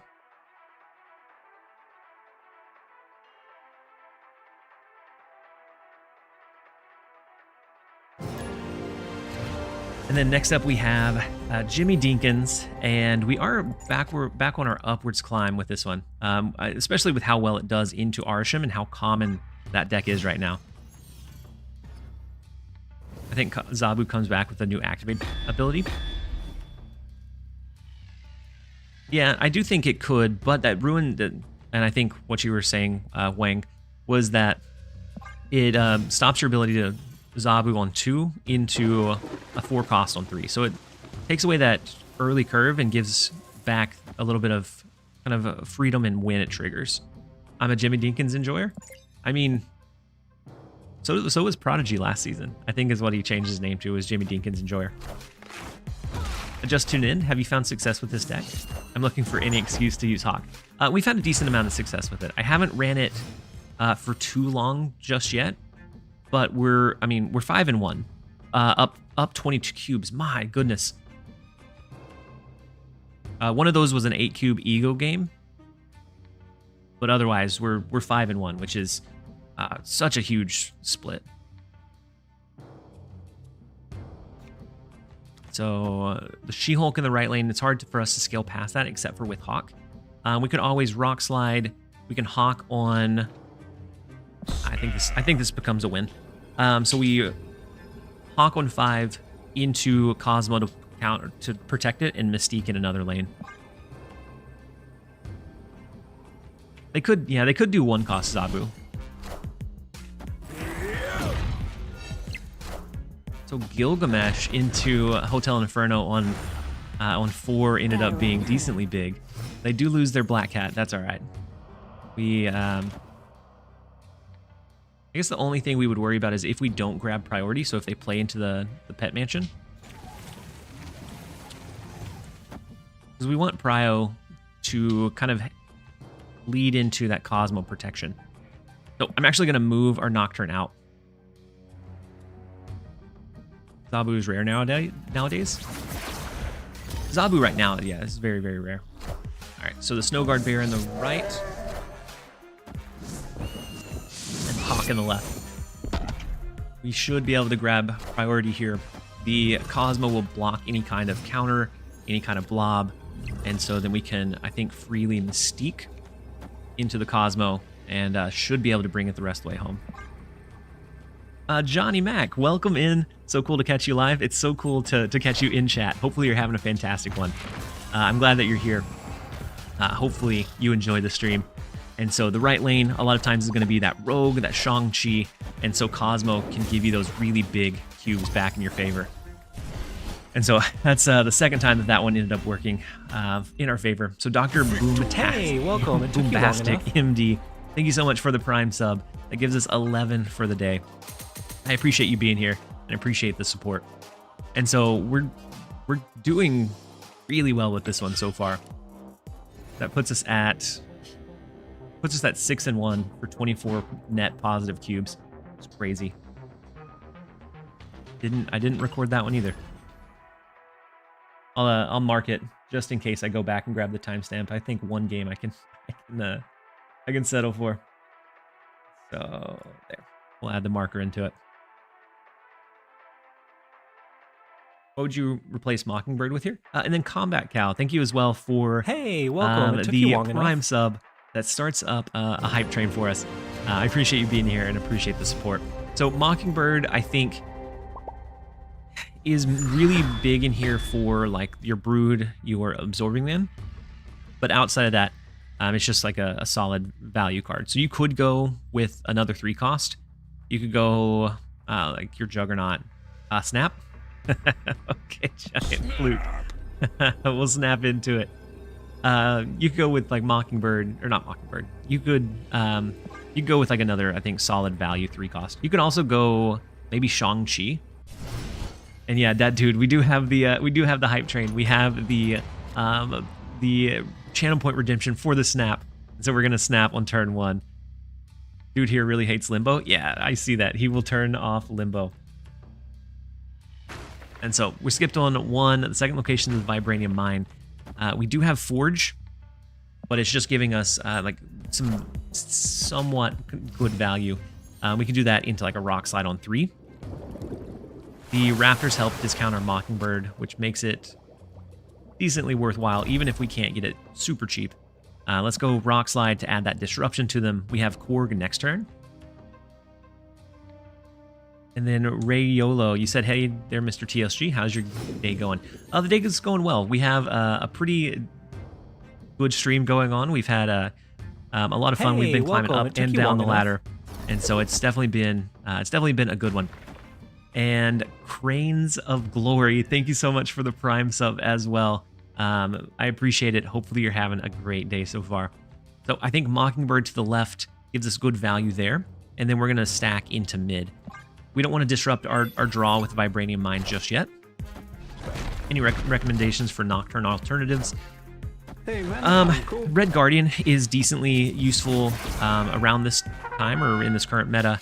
And so I would think Red Guardian, Juggernaut, just another good kind of value tech 3 cost, I think would be solid. So we do draw into the Hawk. We have Mystique with Mobius. We don't want to play Sarah. And so maybe this becomes similar to the other games where we go Hawk, Cosmo to protect it, Mystique to win one of the other lanes.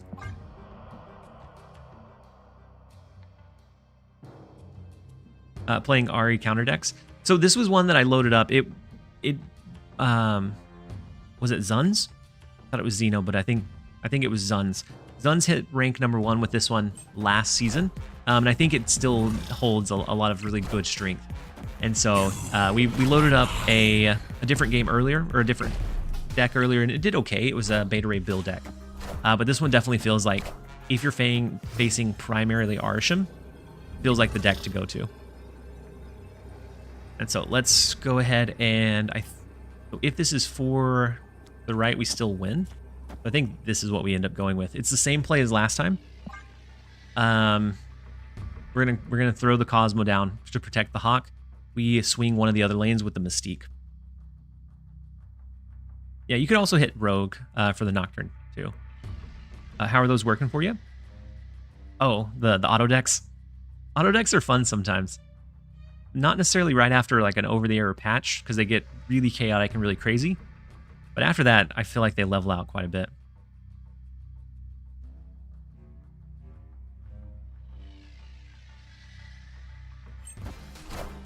And so they do stay for the 4 here, dropping the 3 cards. We'll see what they end up pushing. But I think Cosmo wins us handily the middle location. Mockingbird to the right is not going to end up being enough. We get the shocked face from the Cosmo. It's just, it's if your opponent is not expecting the Cosmo drop, it steals you so many big cubes. We were able to push for initiative with the Hawk and then swing it the rest of the way home after that. I think that's the 3rd game that we had a big net cube equity and caused people to stay because of the Shang-Chi that they had primed for the Hawk. And so we'll go ahead and jump into another one. This one's definitely popping right now, both against Arisham and not. Since it does have the Rock Slide and those other cards, it has a lot of strength, whether like you're running into that direct Arisham match or just regular decks.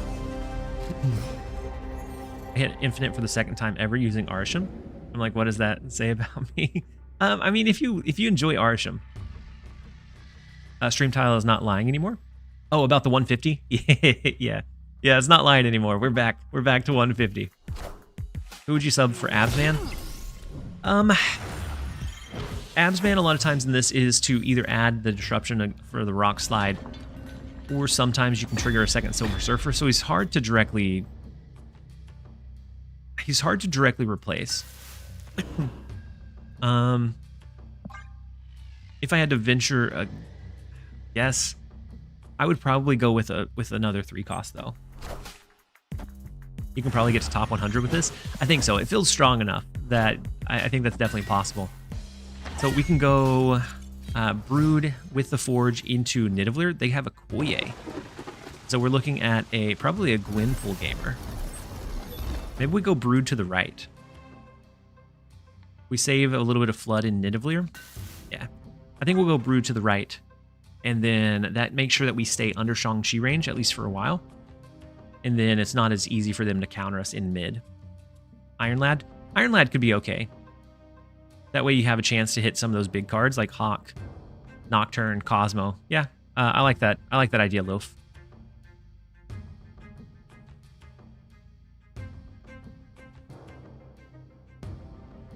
And then, yeah, I don't think it says anything bad about you that you like Arsham. Arsham, I think, is especially it's a rather difficult deck to navigate. Because you do have to know when to like push that advantage and snap, when to retreat. So whether it's strong or not, you have to be able to read those lines and when you're beaten. And then Awkward Hanu, thank you so much for the Prime sub. I appreciate having you here. Hopefully you're having a fantastic day. That pushes us to 14 for the day. And then Rayolo, do you think Arsham could affect the health of the game in the long term? Like how Hearthstone had its fissure because of too much RNG? I think as long as there's a reasonable way to consistently beat Arsham, I don't think it like splits the game necessarily. I think they nerf and buff and change things too frequently to make sure that there's a good balance. That I would hope. I would hope that we don't end up seeing that for ourselves here. So I think we do. Kind of think we go ahead and do Cosmo into Nidavellir. We do Cosmo, we can then do Sarah into like a 1-cost Mockingbird. We have Mystique Surfer that we can lean in on the last turn. Grandmaster also a good sub for Abs. Yeah, as a way to re-trigger your like your Rock Slide, even potentially like the Brood, because then you could play Brood to the right and push it over into mid. I kind of like the Grandmaster idea. Loki makes it too consistent.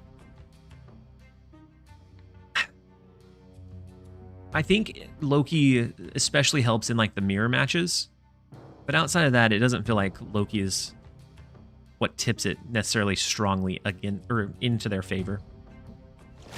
We had a strange. Maybe their phone died. We had a strange long wait into a retreat, but we'll take it. We'll take it. Watching our stats on it, 7-1.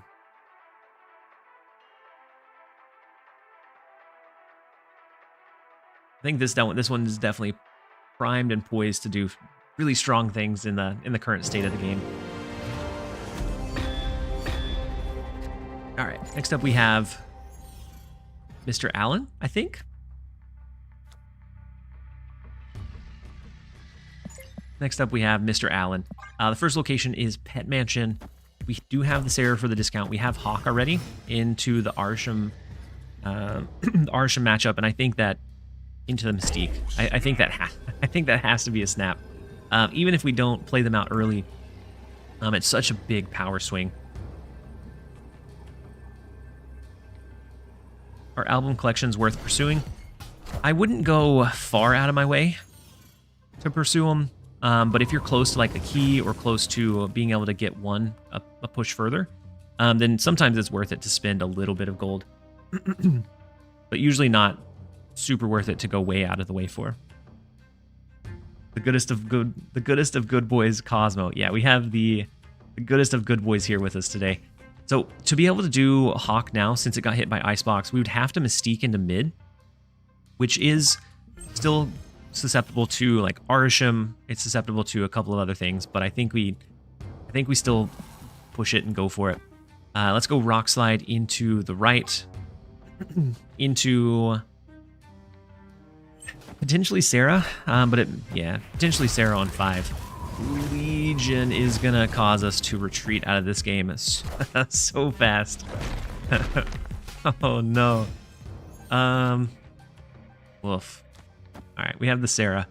They haven't snapped back at us, and so I'm going to stick it out for now.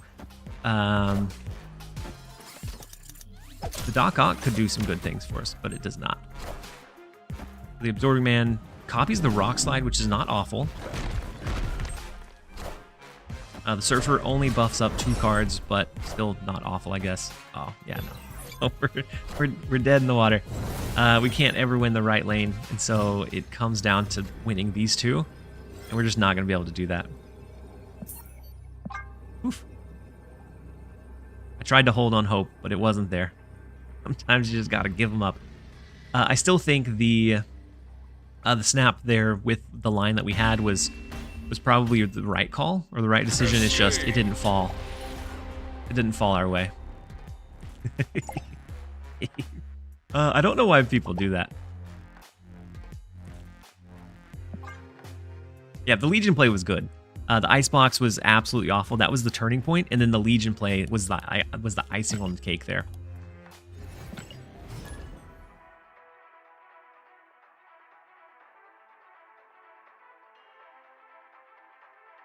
It doesn't. I mean, it doesn't bother me all that much when they do it. It's just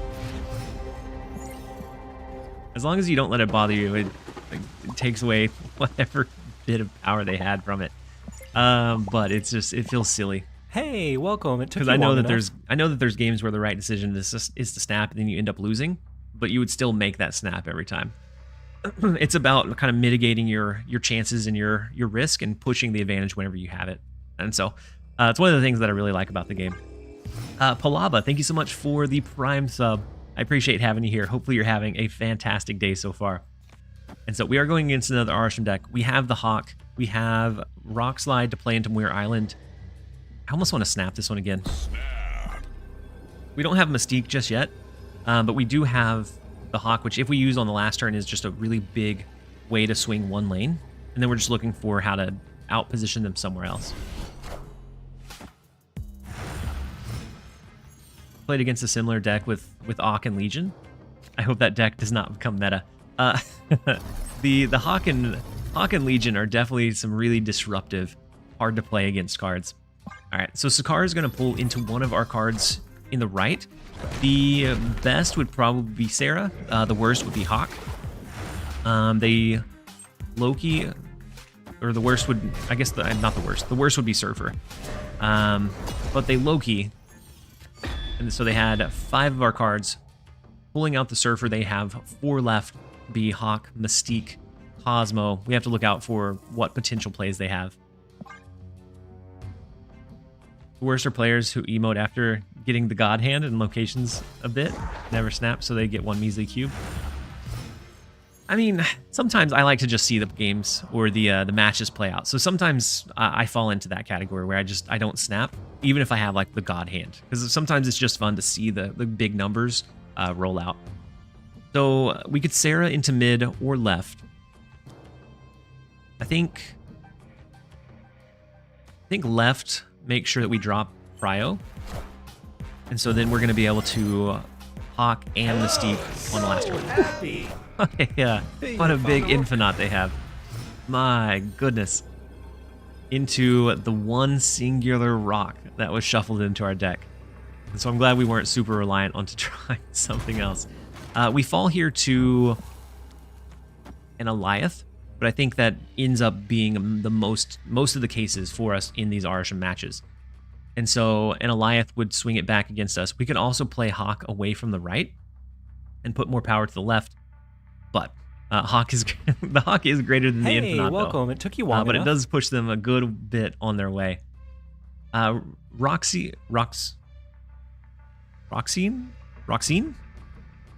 I don't know why I'm struggling with that one. Thank you so much for the Prime sub and the support. I appreciate having you here. Let's go ahead and lock in the Hawk Mystique play. And then I don't think that will be a mistake. So the Forge comes down. The big Mockingbird, they go super heavy into mid. I guess feeling safe in the Infinite play, but we have the Hawk that's going to be bigger. And then I think we're actually going to get the Casserole again with the Mystique popping into mid. We'll take it. We'll take the 4 cubes where we can. Arisham decks, and the strength of Hawk against Arisham decks is the only thing that I think really keeps that deck in check. And so we'll gladly collect a few donations here and there for those cubes. It's just printing cubes, like a ridiculous, a ridiculous amount of cubes. We'll grind it where we can. Like, and I never have this much success on stream. Usually a deck that I could probably hit like mid 60s with off stream, I end up hitting probably close to upper 50s. Just because I usually don't play quite as optimally when I'm chatting, but this one's absolutely printing them for us. Cal Rosie, very chill birthday, loving the streams and videos. Makes my Snap experience feel amazing. Galactus deck. If I can find a Galactus deck that I feel like works well, then we'll absolutely run Galactus. But a lot of times Galactus ends up being like that backup line instead of that build around piece nowadays. So next up we have Stefan. The first location is Gamma Lab. The second one ends up being Weird World.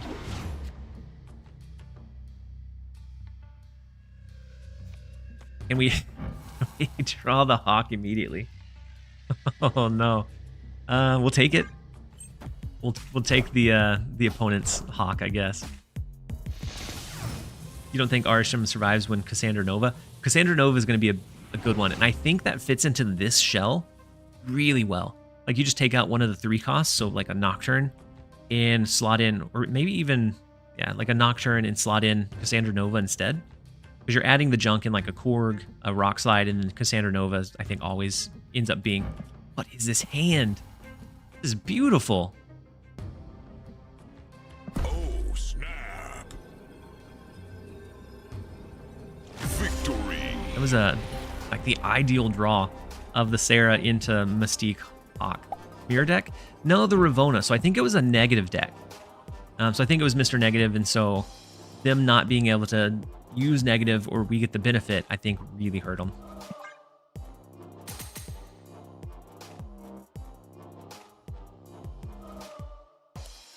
We won and dropped a rank. Unfortunate.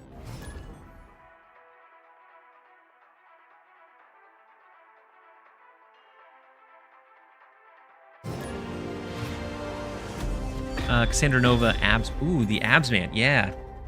And so that it really does fit into this deck incredibly well.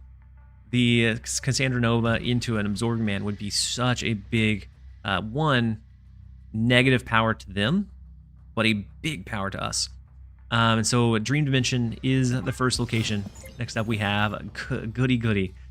Dream Dimension makes it a little bit harder to do like Sarah, Hawk, those lines. So maybe this game ends up going to like the Forge Brood stuff instead. Let's go ahead and play the Forge. I think we play Brood into mid next turn. And then we can kind of see from there. If we draw Absorbing Man, maybe it's worth it to play that one out. It will give us a pretty cheap Mockingbird. We get a discount on it from their Widow's Kiss as well. And we do draw the Surfer. So let's go ahead and go the buffed up Brood into the Nexus. And I think that gives us a pretty good starting point. Debris is kind of scary though, since we just flooded so much onto the board. We're not going to be able to do Mockingbird over there, unfortunately. We have Cosmo to stop a potential Doc Ock in mid, but it also stops a potential double Surfer.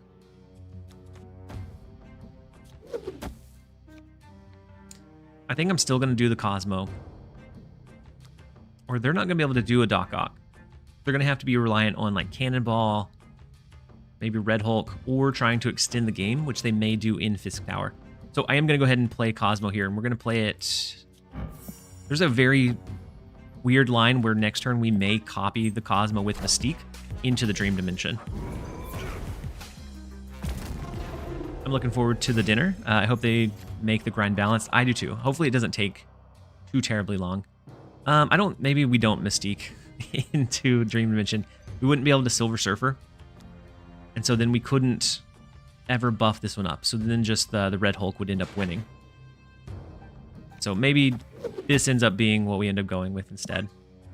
I think depending on what they can play here, Silver Surfer, we may we may stick this one out for an extra cube. Then again, we may not. They do magic to extend the game. So we could have blocked it, but it would block our ability to Surfer.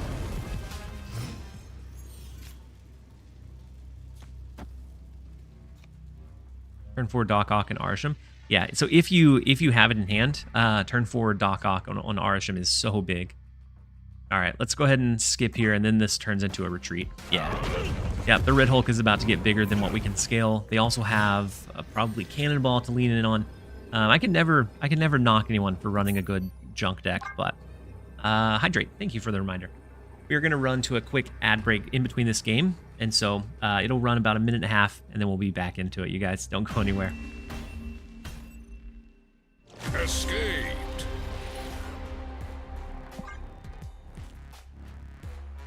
Emote only chat. All right, Cal Rosie. We'll start it as soon as the ad break is over. Yeah, I agree, Cal Rosie. So right now, that ends up being just our third loss with the deck. I'll show it off for just a second.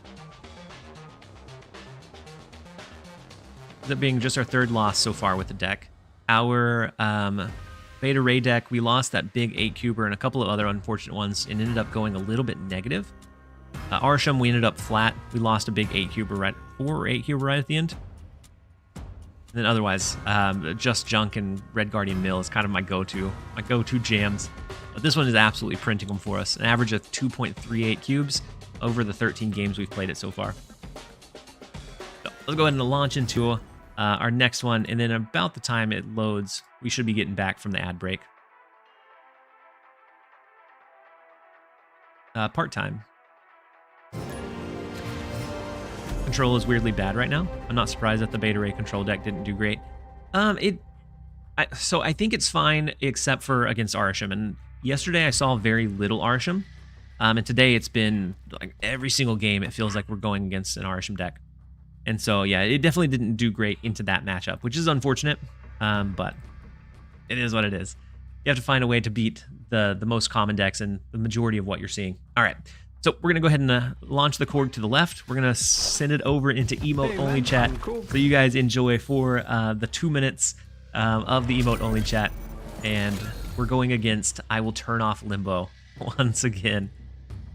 And so Triskelion fills up our hand. There's not anything that we can play on 2, unfortunately. Gladly, we do have a turn 3 play, so we'll be able to draw then. But Triskelion did not do great for us. We have a Doc Ock if we ever start feeling real cheeky. Let's go ahead and play the Nocturne. That gives us the ability to move over into Kunlun. Even though it changes it, it should buff her up to 7. The Hydra Bob deck as well from turning off Limbo. So here, I think it makes sense to do Coal Obsidian to the left. There might be a weird line where we decide to go Doc Ock, but I don't know. Because we definitely don't go... Because if they didn't have Mobius, Coal Obsidian into Doc Ock would have made a 2-cost Scar, which would have been amazing. But instead, Stera no longer becomes the play. I think it's either Doc Ock or Spider-Woman, but I like the Doc Ock play here. We're going to force them into capping out this middle location. We could even snap into it to make Hydra Bob move off of this lane. So if we're losing by just a touch, we could use that as kind of a lever or potential mechanism. So Mockingbird doesn't get a discount here. We would have to invest further into this lane. Like a Spider-Woman, but that still doesn't feel great. So if we did Spider-Woman, that would bring this one down to 18. It would bring us up to 18. So if we moved Nocturne and snapped, we could force the Hydra Bob out. Or maybe if they snap. It just depends on what their big finisher is. We don't have a great finishing line. I kind of want to see this one play out. We're going to stick it out. Hydra Bob will move on him. And we'll turn off the emote-only chat. You guys are free for the remainder of this game. Let's see how this one rolls. We could lose a big cube one here. Just a card to the left. Spider-Woman reducing the power of their Hydra Bob even before it moves.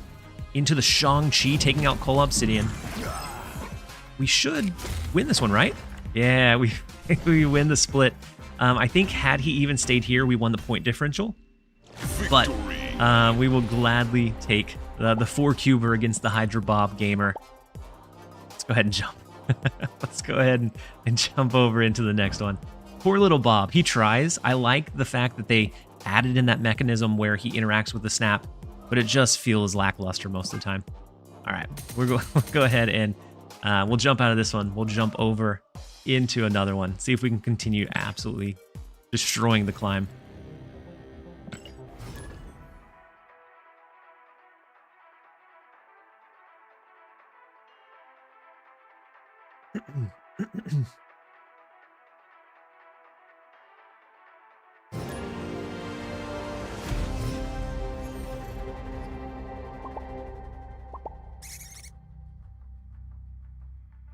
Yeah, poor Bob.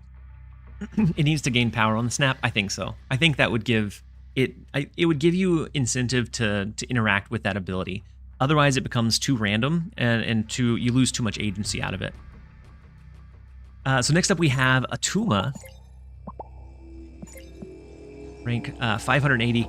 We start with Central Park, and we are going to go ahead and use Korg to disrupt their draw a bit.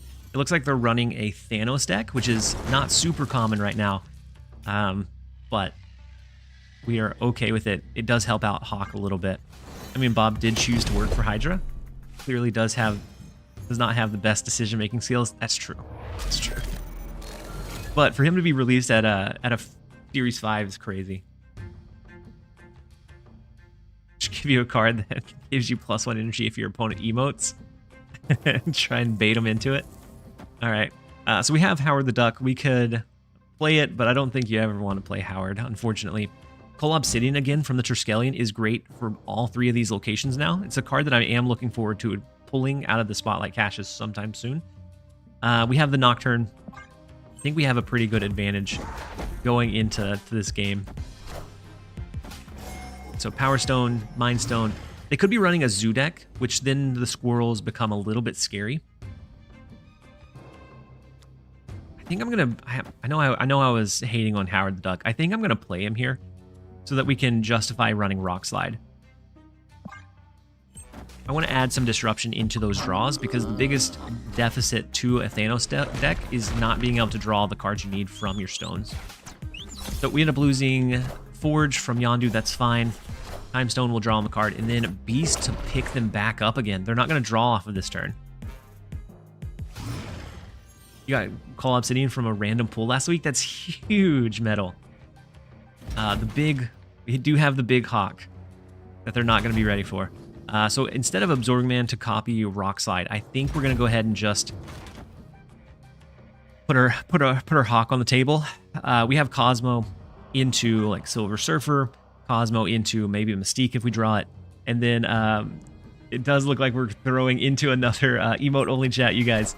We're gonna go ahead. 2 minutes starting now. Enjoy. Yeah, we had to whip the Hawk out. Get the Mystique, which is so unfortunate. I want a Boomer Snap here, but I'm not going to. I guess we had Howard, right? Had Howard and didn't even use it. We could have known we had Mystique coming out, so we could have snapped on 5. I don't want to snap on 6. I don't think that does a whole lot for us. So we're just gonna push this, see if we can get 1 extra cube.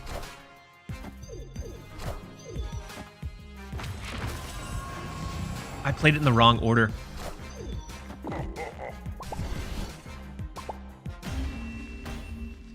We almost choked on that one so badly.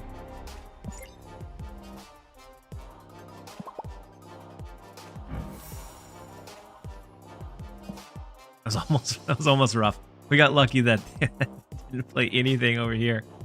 Whew.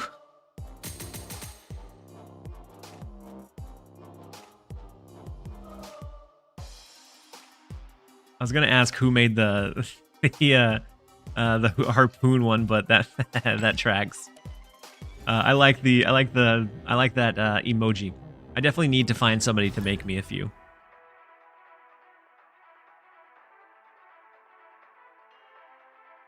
We have just a little bit longer on the emote only chat. I like seeing all the different ones that come through. And so I did see old Jeff had a couple of really cool ones. He had the Spider-Man point with it being inverted. I like the whale into the harpoon. That one's kind of funny as well. So we're gonna next up we have Truth. The first location is the vault. So whatever we play there will end up being locked in. So if we played Hawk, it ends up being protected. We're going to go ahead and I think that should be our 2 minutes of the emote only chat. Let's go ahead and free you guys from the cage. You guys are free to chat again. Hey, I found a rook.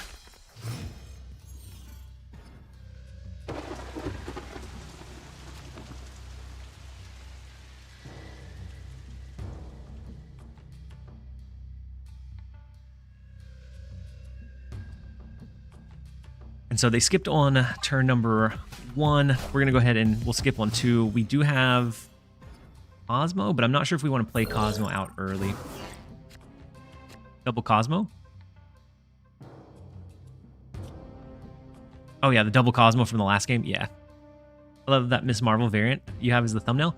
So do I. I would. It's the Gala one, but I like that one quite a bit. So we have the Cosmo. Doesn't really do a whole lot for us, but I do think we're gonna go ahead and play it into the vault. I love the Korg voice line. I do too. I think the Korg voice line is great. Now I'm free. I just saw the untapped plugin.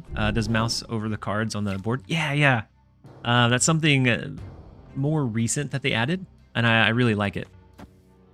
So we have Nightcrawler. We're going to let him get buffed up in Weir Island, and then I think maybe move him into the hub afterwards. And then next turn looks like maybe just Hawk to the left. And then we're hoping for maybe Mystique or something similar. So the Juggernaut, we're not going to let our Nightcrawler hang out in Weir Island, unfortunately.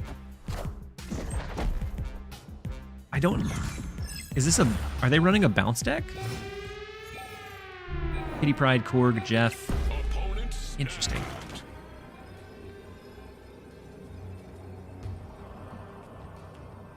We're going to play Hawk to the left. And I think we stick out the snap for now. They have Hawk as well. So they gave up on the vault. I don't know if Mystique comes over the top of it.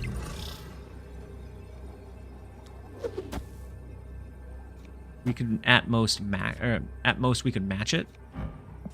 So with the Kitty Pryde, I think it was a good snap from them going into that last play. Had we moved our Hawk somewhere else, I think without them competing for it, we could have had a chance to push in for the win. But they had too many cards in Weir Island. We'll let them have that one. I appreciate you getting me into Mill. Got me day one infinite with the Grandmaster list. Mill is one of those that it's so unfun to play against if it's too much or if it's too often. But it is one that is I enjoy playing. I enjoy being able to really disrupt what the opponent wants to do. And so definitely more on the control aspect without being reliant on the opponent actually doing those things. You could force those into happening.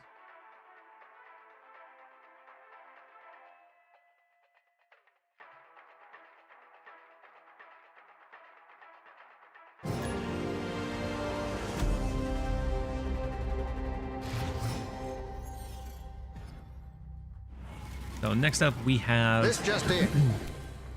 Texan to me. And it seems like their call out worked. It seems like their call out worked because it definitely drew us in. So we get a copy of their Iron Man. We have to be on the lookout for potential big plays. They could also be running negative. Negative decks have been decently common right now. I like Forge into Brood, but knowing that they have the Iron Man, we have to look out for how big that can get. I guess we could always counter it by playing an Iron Man there of our own. Some archetypes are more toxic than others. Yeah. Yeah, some of them are like, so the ones that end up feeling like they're toxic are the ones that are really disruptive to the opponent. So like the opponent doesn't really get to have a say in what and how and where they play their cards. And so that was what Galactus was. It was so disruptive that it took away your ability to essentially play the card game. And so there are some that are more disruptive than the others, for sure. So we could either Absorbing Man to copy the Brood, or if we feel like we need to have a secondary way to push more power here, which I think maybe we'd be more comfortable in, like Absorbing Man, Iron Man into like Surfer to put power, bigger power to the right. Because we know that they have Iron Man that they're going to be pushing as well. They've already done Juggernaut. So our biggest strength is going to be just outpowering those other two lanes. So the Nocturne comes down. They didn't go for the Athena scale last turn. So we could either Iron Man now, or we can do Sarah. That would allow us to do Iron Man plus Surfer on the last turn. So, I mean, they know that we have their Iron Man. But I guess they won't know for sure that we're dropping it. Clog, yeah. Clog, I think, is definitely a toxic one. I find Mill to be a 1-cube retreat kind of deck. A lot of times you can snap against it early. And Mill being, so it depends on how the Mill's built, I think. Mill being built in a way that it really leverages the ability to counter the opponent's cards on that last turn, gives it that potential winning condition again. And so the Angela in the left lane is really scary. Because they could just be abandoning right. Surfer gives us an extra 6 over there. I think there's a line where maybe they beat it with something, but I think this gives us the most possible chance. Yeah, I think they beat it with the Iron Man Kitty Pride. Iron Man. Let's scale this one up higher. Iron Man Kitty Pride. Angela scales, I think, too much. Yeah. So it was definitely the Angela scale that did it. I don't know that there was a line we could have pushed to win mid. So the Iron Man onto the Sarah plus the Surfer wouldn't have done it. It would have only been 14 in mid. So definitely a good read from their part. Professor X Cannonball was toxic. Yeah. Yeah, I think where the line gets drawn is if it's consistently toxic and it has really good or overperforming stats. So then it really starts increasing that pickup rate. For the Professor X Cannonball, it felt like you couldn't run anything else to consistently beat it. You couldn't out-tempo it because they had things like Angela, Athena. It just felt like you were on a losing battle. And so even if you ran a deck that tried to counter it, it felt like you didn't have a chance against it. Snap. Okay. We're not gonna fist bump them into a snap, so we're just gonna snap then. Oh my goodness. We're gonna go ahead and give them the sweat on the brows. We have Brood and Absorbing Man. We have a cheap Mockingbird. I'm confident. Woof. Stefan spitting scary game over here.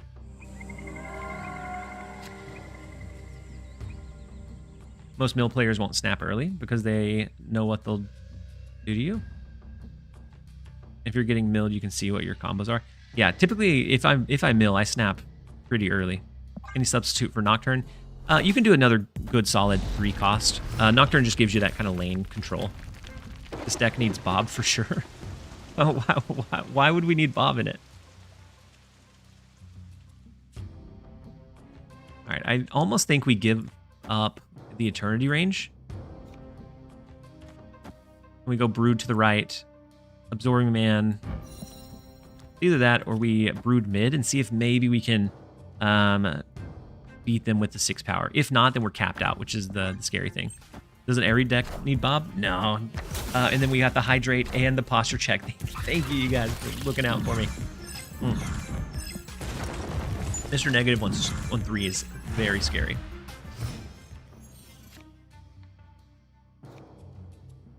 Cosmo might be able to make it a little less scary. So we could always go... I think we prioritize the Rock Slide. to try and disrupt their chance of drawing to those high impact cards. Sarah on 4 was their top deck inverted card, which is very scary.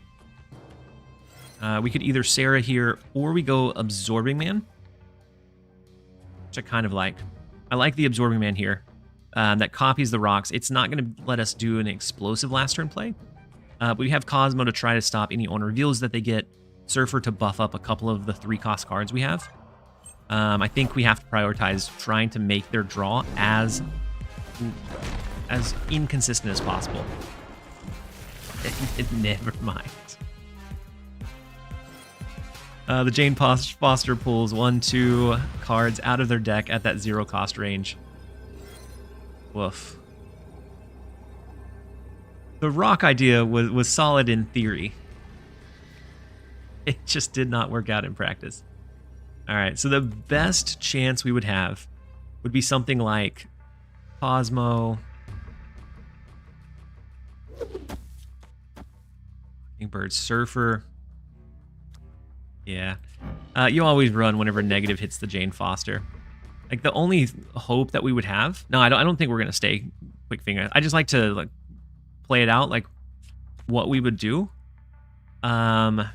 Just to make sure that I don't miss any obvious lines. We could try for the Mockingbird if they stacked too heavily here. But this looks like maybe... I don't know. We'd be looking at... Rocks are way better if you get them in before negative. Then at least they can Jane the rocks. Yeah, that's true. A lot of times the negative is going to be like Iron Man. We could try to block the Mystique with the Cosmo.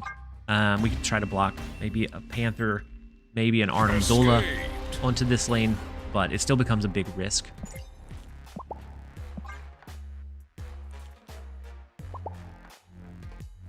Yeah, they don't draw the rocks with Jane Foster for sure.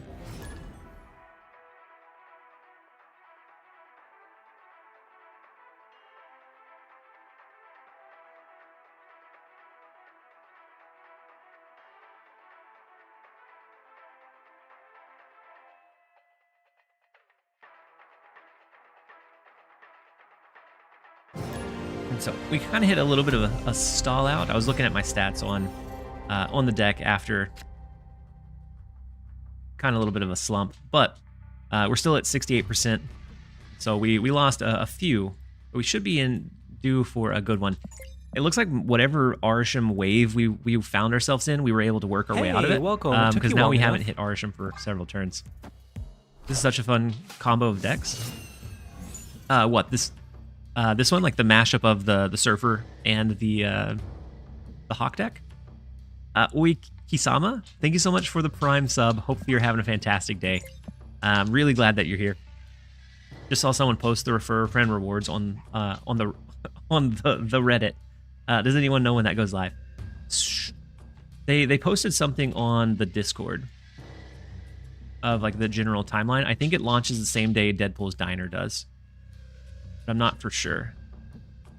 The subreddit. no, Sir Shady. I just thought it was funny.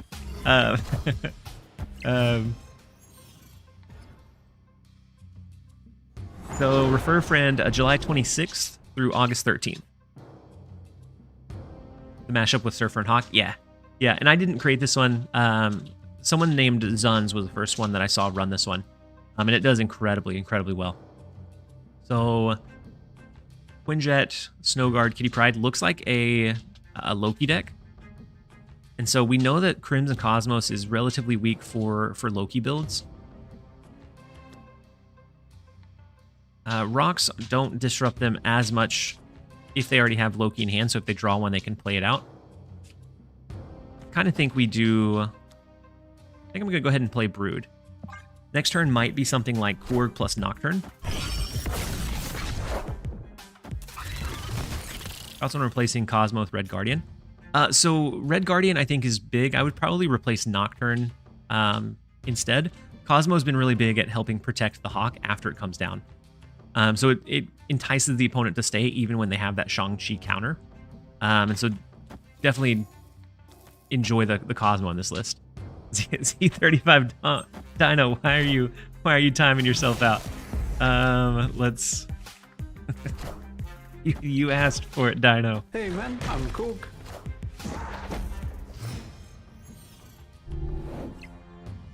Wait, you don't want to be you don't want to be timed out? Is that not what you meant?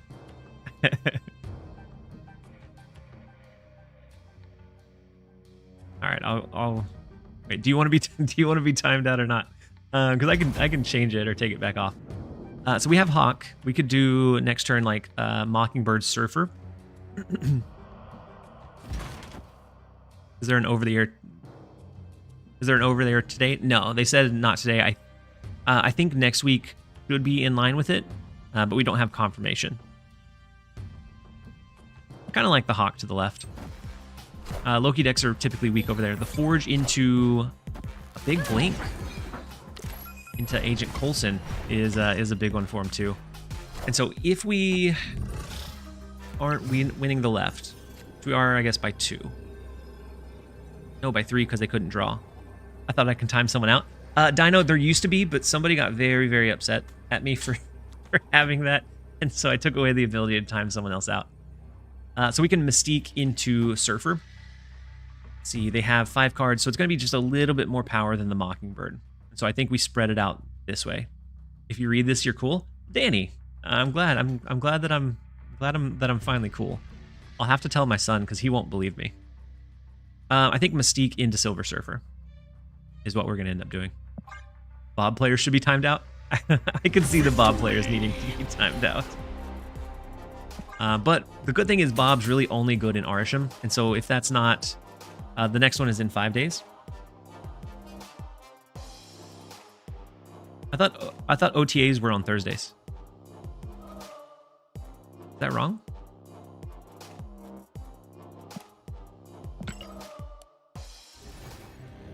So I thought it'd be next Thursday. And then Alpha redeeming the emote only chat. So we're going to launch into 2 minutes of emote only. And so everybody gets timed out. So if you can't time someone else out, you might as well make it into emote only. Next up, we have Gnome. And it does look like Gnome is running an Arisham build. And so the first location ends up being Asgard. A lot of times they're going to be able to win that location because they have more energy earlier, that tempo. But maybe we can come back and win in the end. So Valley of the Hand is interesting if we ever destroy or get anything destroyed. And so cards like Yondu, I think, are really fun with this location. Not that we have them built in, but... So Elsa Bloodstone into Asgard. Let's go with the Brood. That's going to give us a very cheap Mockingbird. We have Absorbing Man to follow up if we wanted to maybe push into Asgard. But I'm not sure if that's exactly where we want to play yet or not. The Loki into only 3 cards in hand. I don't think that's going to be a big... I don't think that's going to be a big boost for him. So we can Absorbing Man, or we can just go with like Mockingbird. But I do like Absorbing Man. It caps this one out, but it should potentially give us the extra draw because we're going to take away the -4 as well. So it's going to be 16 power in this left lane. We can leverage that into maybe having Mystique to copy the Hawk. We have Surfer to buff up this left lane and the right lane. And I think it gives us a pretty good strength. So we will snap into it. I know that Gnome is a very solid player, but I think we have a pretty good line on him, especially running Arisham. So they skip out on Asgard. So they're not going for the extra card draw. The Forge into, is that Brood mid? All right. Brood mid is big, but hopefully not big enough. We have Nocturne coming in. We don't have Cosmo yet. We do have Cosmo now.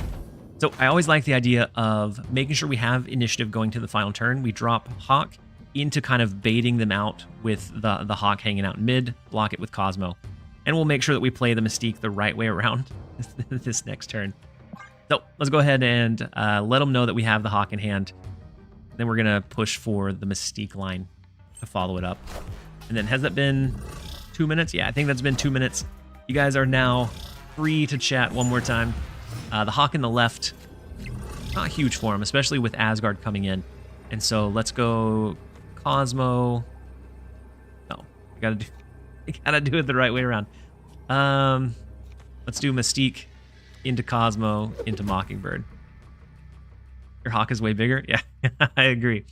I think this should be a good spread. The only issue becomes if they are able to counter this right lane. They don't need a lot in the left lane to make that a win lane. And so I almost think instead of Mystique, I almost want to do Surfer instead.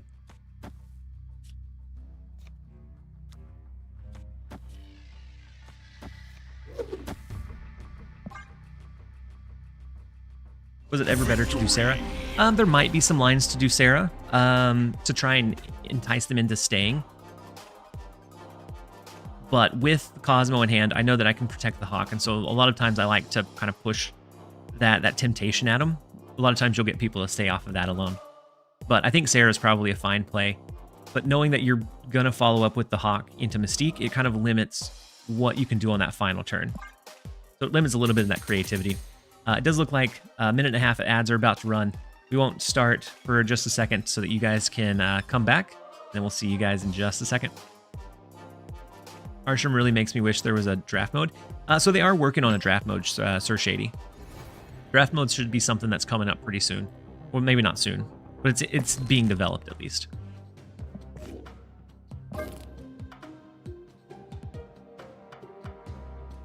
So we have the gold. Do a Brood split. I have quite a few for Nocturne. Go ahead and split Nocturne one more time. While we're waiting for a couple of seconds before jumping into the game, might as well do one of our splits. Infinity. Sir Shady. I'll I'll do it again when you guys get back. It's all right.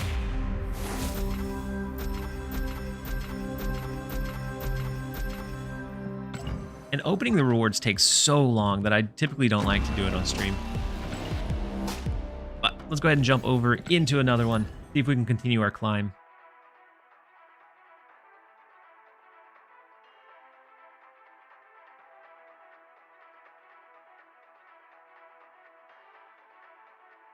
Kind of to not show the hand. Yeah. Sometimes if they have that counterplay, Linsanity, and I'm not sure if you still have ads. Sometimes it's worth it to show the Hawk so that you kind of bait them into the Shang-Chi or the Rogue, which are both very common in Arasham matches. And then Sir Shady, you said I guess I'm out of the loop? Yeah, no, you're okay. How's this deck been going for you? I'm at 64% win rate with your Surfer Gwynpool deck. That's huge, Mark 5. I did climb up to Infinite with that one, so that one's good. But this one has been pushing really, really well. We're at 71.4% win rate.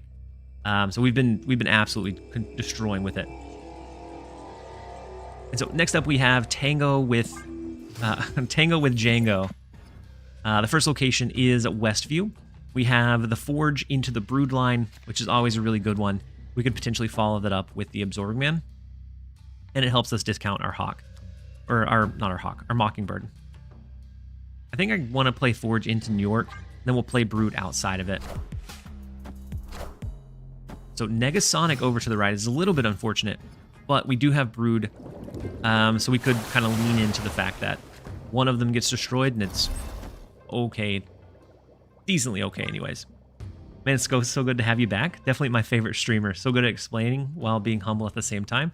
I enjoy streaming. I enjoy that you guys are enjoying the content most of all, because you guys are what make it possible for me to be able to do this. And so I wouldn't be able to be here without you guys. So I appreciate you, whether you're in here chatting or just kind of enjoying the vibes. So we do have the Cosmo. We have Hawk as well. So I think we go like Cosmo to the right. We might follow up with Hawk into Mystique on 6. Actually, no. This is an Arsham deck. I don't know why we're sweating it. We have both Hawk and the Mystique line and the Cosmo to protect it. And so I think we're in a really good spot. Would there be a particularly good replacement for Nocturne? So she's not like crucial. She's just a good kind of flexible power amount. And so another 3 cost like Red Guardian would still be really good. This deck is addicting. I'm getting retreats and 4 cubes left and right. Yeah, this one is just putting in work. It's doing wonders. I kind of think we go ahead and Hawk into the Mystique plus like a Rock Slide. potentially on that last turn. It kind of goes into that same situation as last time, but I think more often than not, it opens up my last turn play potential by going Hawk on 5 instead of Sarah if we have both. We could Sarah, but that limits us to just Hawk and just Mystique. And then we're definitely dead in the water to like an Eliath. And so I think with Hawk and Cosmo to protect it, I do like the idea of playing it out now. So Leader ends up copying the Hawk, but it's going to be a little bit smaller than the one that we have. Still a respectable 9 power. I like the idea of doing something like this.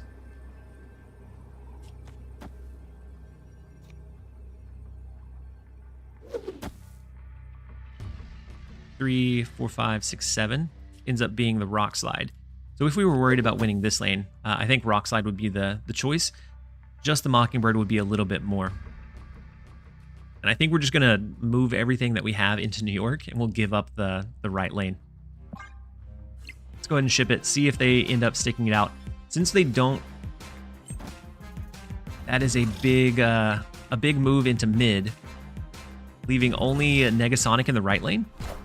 So Big Blob comes in. It does drain the Hawk quite a bit, but we still have the lead in mid. The Mystique is going to copy the Hawk. We'll win left, we'll win mid, we'll win right. And so even though we were able to show it out on the board, sometimes it tricks them into staying instead of forcing us into exactly what we can do.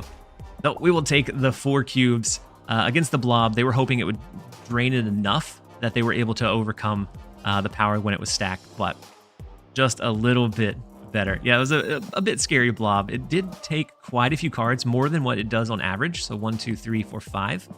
Usually it's 3 to 4 cards on average. That one pulled out 5, so it could have been really, really tough had it pulled a few more, but we'll absolutely take it where we can.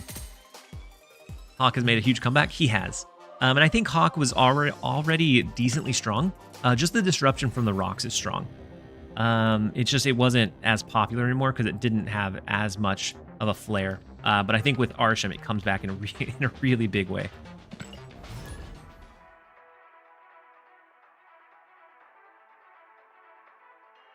And then the Phantom Crew, thank you so much for the Prime sub and being here to enjoy the stream. Really glad to have you. Love to see the support. I know that the notification has gone off. Welcome. It took you long enough. There it is.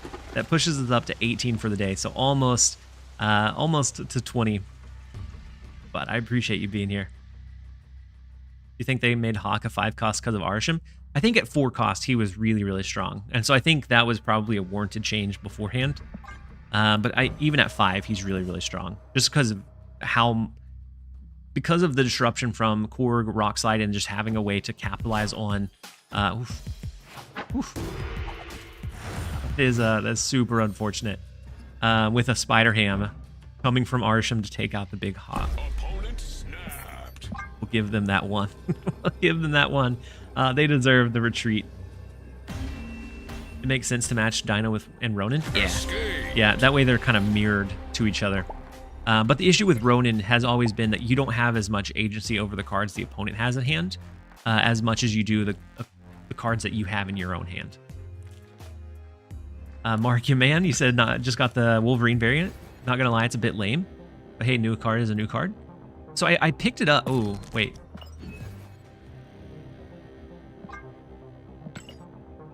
I guess I haven't claimed them. I picked it up and I didn't even claim them yet. All right, we have the Wolverine one. I'll throw it on because I haven't even seen how it looks. Like I think maybe in like a gold it could look pretty good, but I definitely haven't split Wolverine that many times.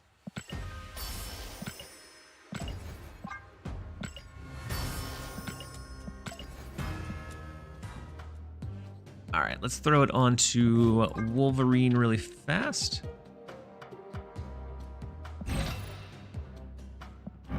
I really like this one just because of the animation of the rain. And so it's really hard for me to switch off onto any other Wolverine variant other than that. With gold and blue crackle looks godly. Yeah, I could see that. I think gold would look really good with it. Let's switch over to this real fast. So I don't think I have gold as a background. And so just as like a base, I could see it. It's a little bit underwhelming. I do like the art style. It's a little bit more realistic of an art style. But I think with a different background, it could look really good.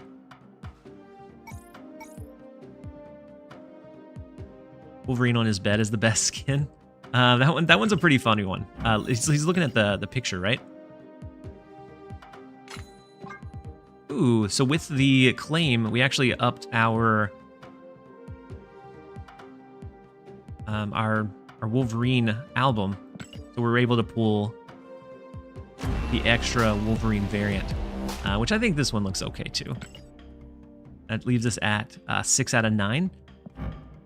I don't think it would ever be worth purchasing the other ones, but it is nice that we were able to make a pretty sizable jump without any kind of investment. I really like the idea of the bonus variants, where they add towards that total count without needing everything added in. These would be fun to see for the reactions, but I don't think it's worth just outright investing in it.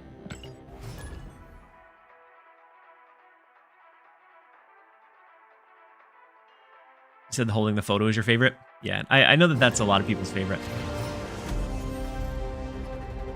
All right, so next up we have Reener. The first location is Vormir. You look at the deck tracker, see if they are not an they're not an Arisham gamer. So Vormir, I think we go ahead and destroy the Korg. We go ahead and get it off the board. That way we can do Forge into Brood, and we'll see what else pops up. One, you said the only album I'm close to completing are the Pixels. Yeah, that is the only one I have complete, and I didn't purchase a single Pixel variant, which definitely feels a little bad that we were able to complete that one. But it gave us this really cool Wolverine variant, which I think was very timely. I completed it the other day. And so it gave us, not the variant, it gave us the Wolverine emote, which I think was very timely. And so Rickety Bridge to the right. Let's go ahead and get Brood into mid. They have armor coming down. Could be an ongoing deck. So maybe it's a Guardians deck. I don't like variants. They're expensive and the variants in them clog the shop. Especially when they focus on like specifically those variants to rotate it. I could see it being frustrating. But I do like the idea to incentivize or gamify like having those variants. So for me, I've purchased a couple of variants, which I never normally would have done, because I'm able to get just a little bit more. So if I purchased one, I was like one step away from a key. And so it made it feel better to have those duplicate variants on a card versus it feeling like, you know, titles or avatars where you have one, you have them all. So with Nocturne, we can change the Rickety Bridge, or if we think we can just outright outpower them, then we can just leave it and use it as that mind game, which I like. One of my favorite things about Nocturne is that you can use it as that kind of psychological piece too. Like, are you going to change in an unfavorable location, or are you going to leave it where it's at?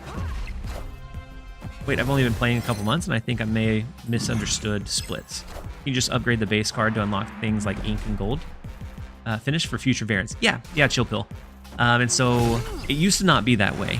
It used to be that you had to upgrade each individual card, but they did recently change it so any splits you've gotten can be added to any of the other variants. So the only bad thing here is that we don't really have a good sacrifice into the Rickety Bridge, but we need to play something in case they play over there, and in case they only play one card. So we're going to lock in, I think, just this, or we lock in this. I think this leaves more power for us on the board because I expect this one to get destroyed. So then it comes down to that point differential, and they have to decide whether they want to invest into the Rickety Bridge or if we're actually not going to change it and they're just sending their cards to sacrifice. And so we do end up forcing the retreat, which is one of the fun things I like about Nocturne. Replacement for Nocturne, really any other solid 3 cost. You could go Red Guardian, you could go Juggernaut. I think both would be pretty good at where we're currently at in the meta. I would lean more towards Red Guardian if you have it, but Juggernaut could also be fun. So next up we have rank 97 Clifford. The first location is Muir Island. We do have Brood, which does fantastic over there. Yeah, Black Widow could be okay too, but it would take away one of your 3-cost cards that benefit from Surfer.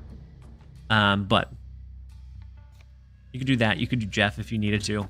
There's a lot of things that would fit into it well. And so we are going against an Arisham Gamer once again. And we have the Brood. We have the Absorbing Man. We don't have Hawk quite yet. But I think that's okay. Want to snap into it. I think we're also going to play it a little bit more diligently, and we're going to wait. So they do have Nocturne down. They can change Jotunheim eventually. Yeah, Jotunheim's a tough one, because we don't really want to play Absorbing Man over there. But we also don't really want to cap out the middle location. But I think we're going to.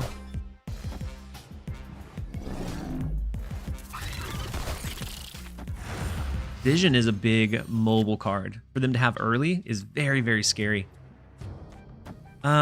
Let's go Sarah here into seeing what they drop. It's a big blob. Real big blob. We can outpower it with the Silver Surfer. Just barely. So we go first. We could always...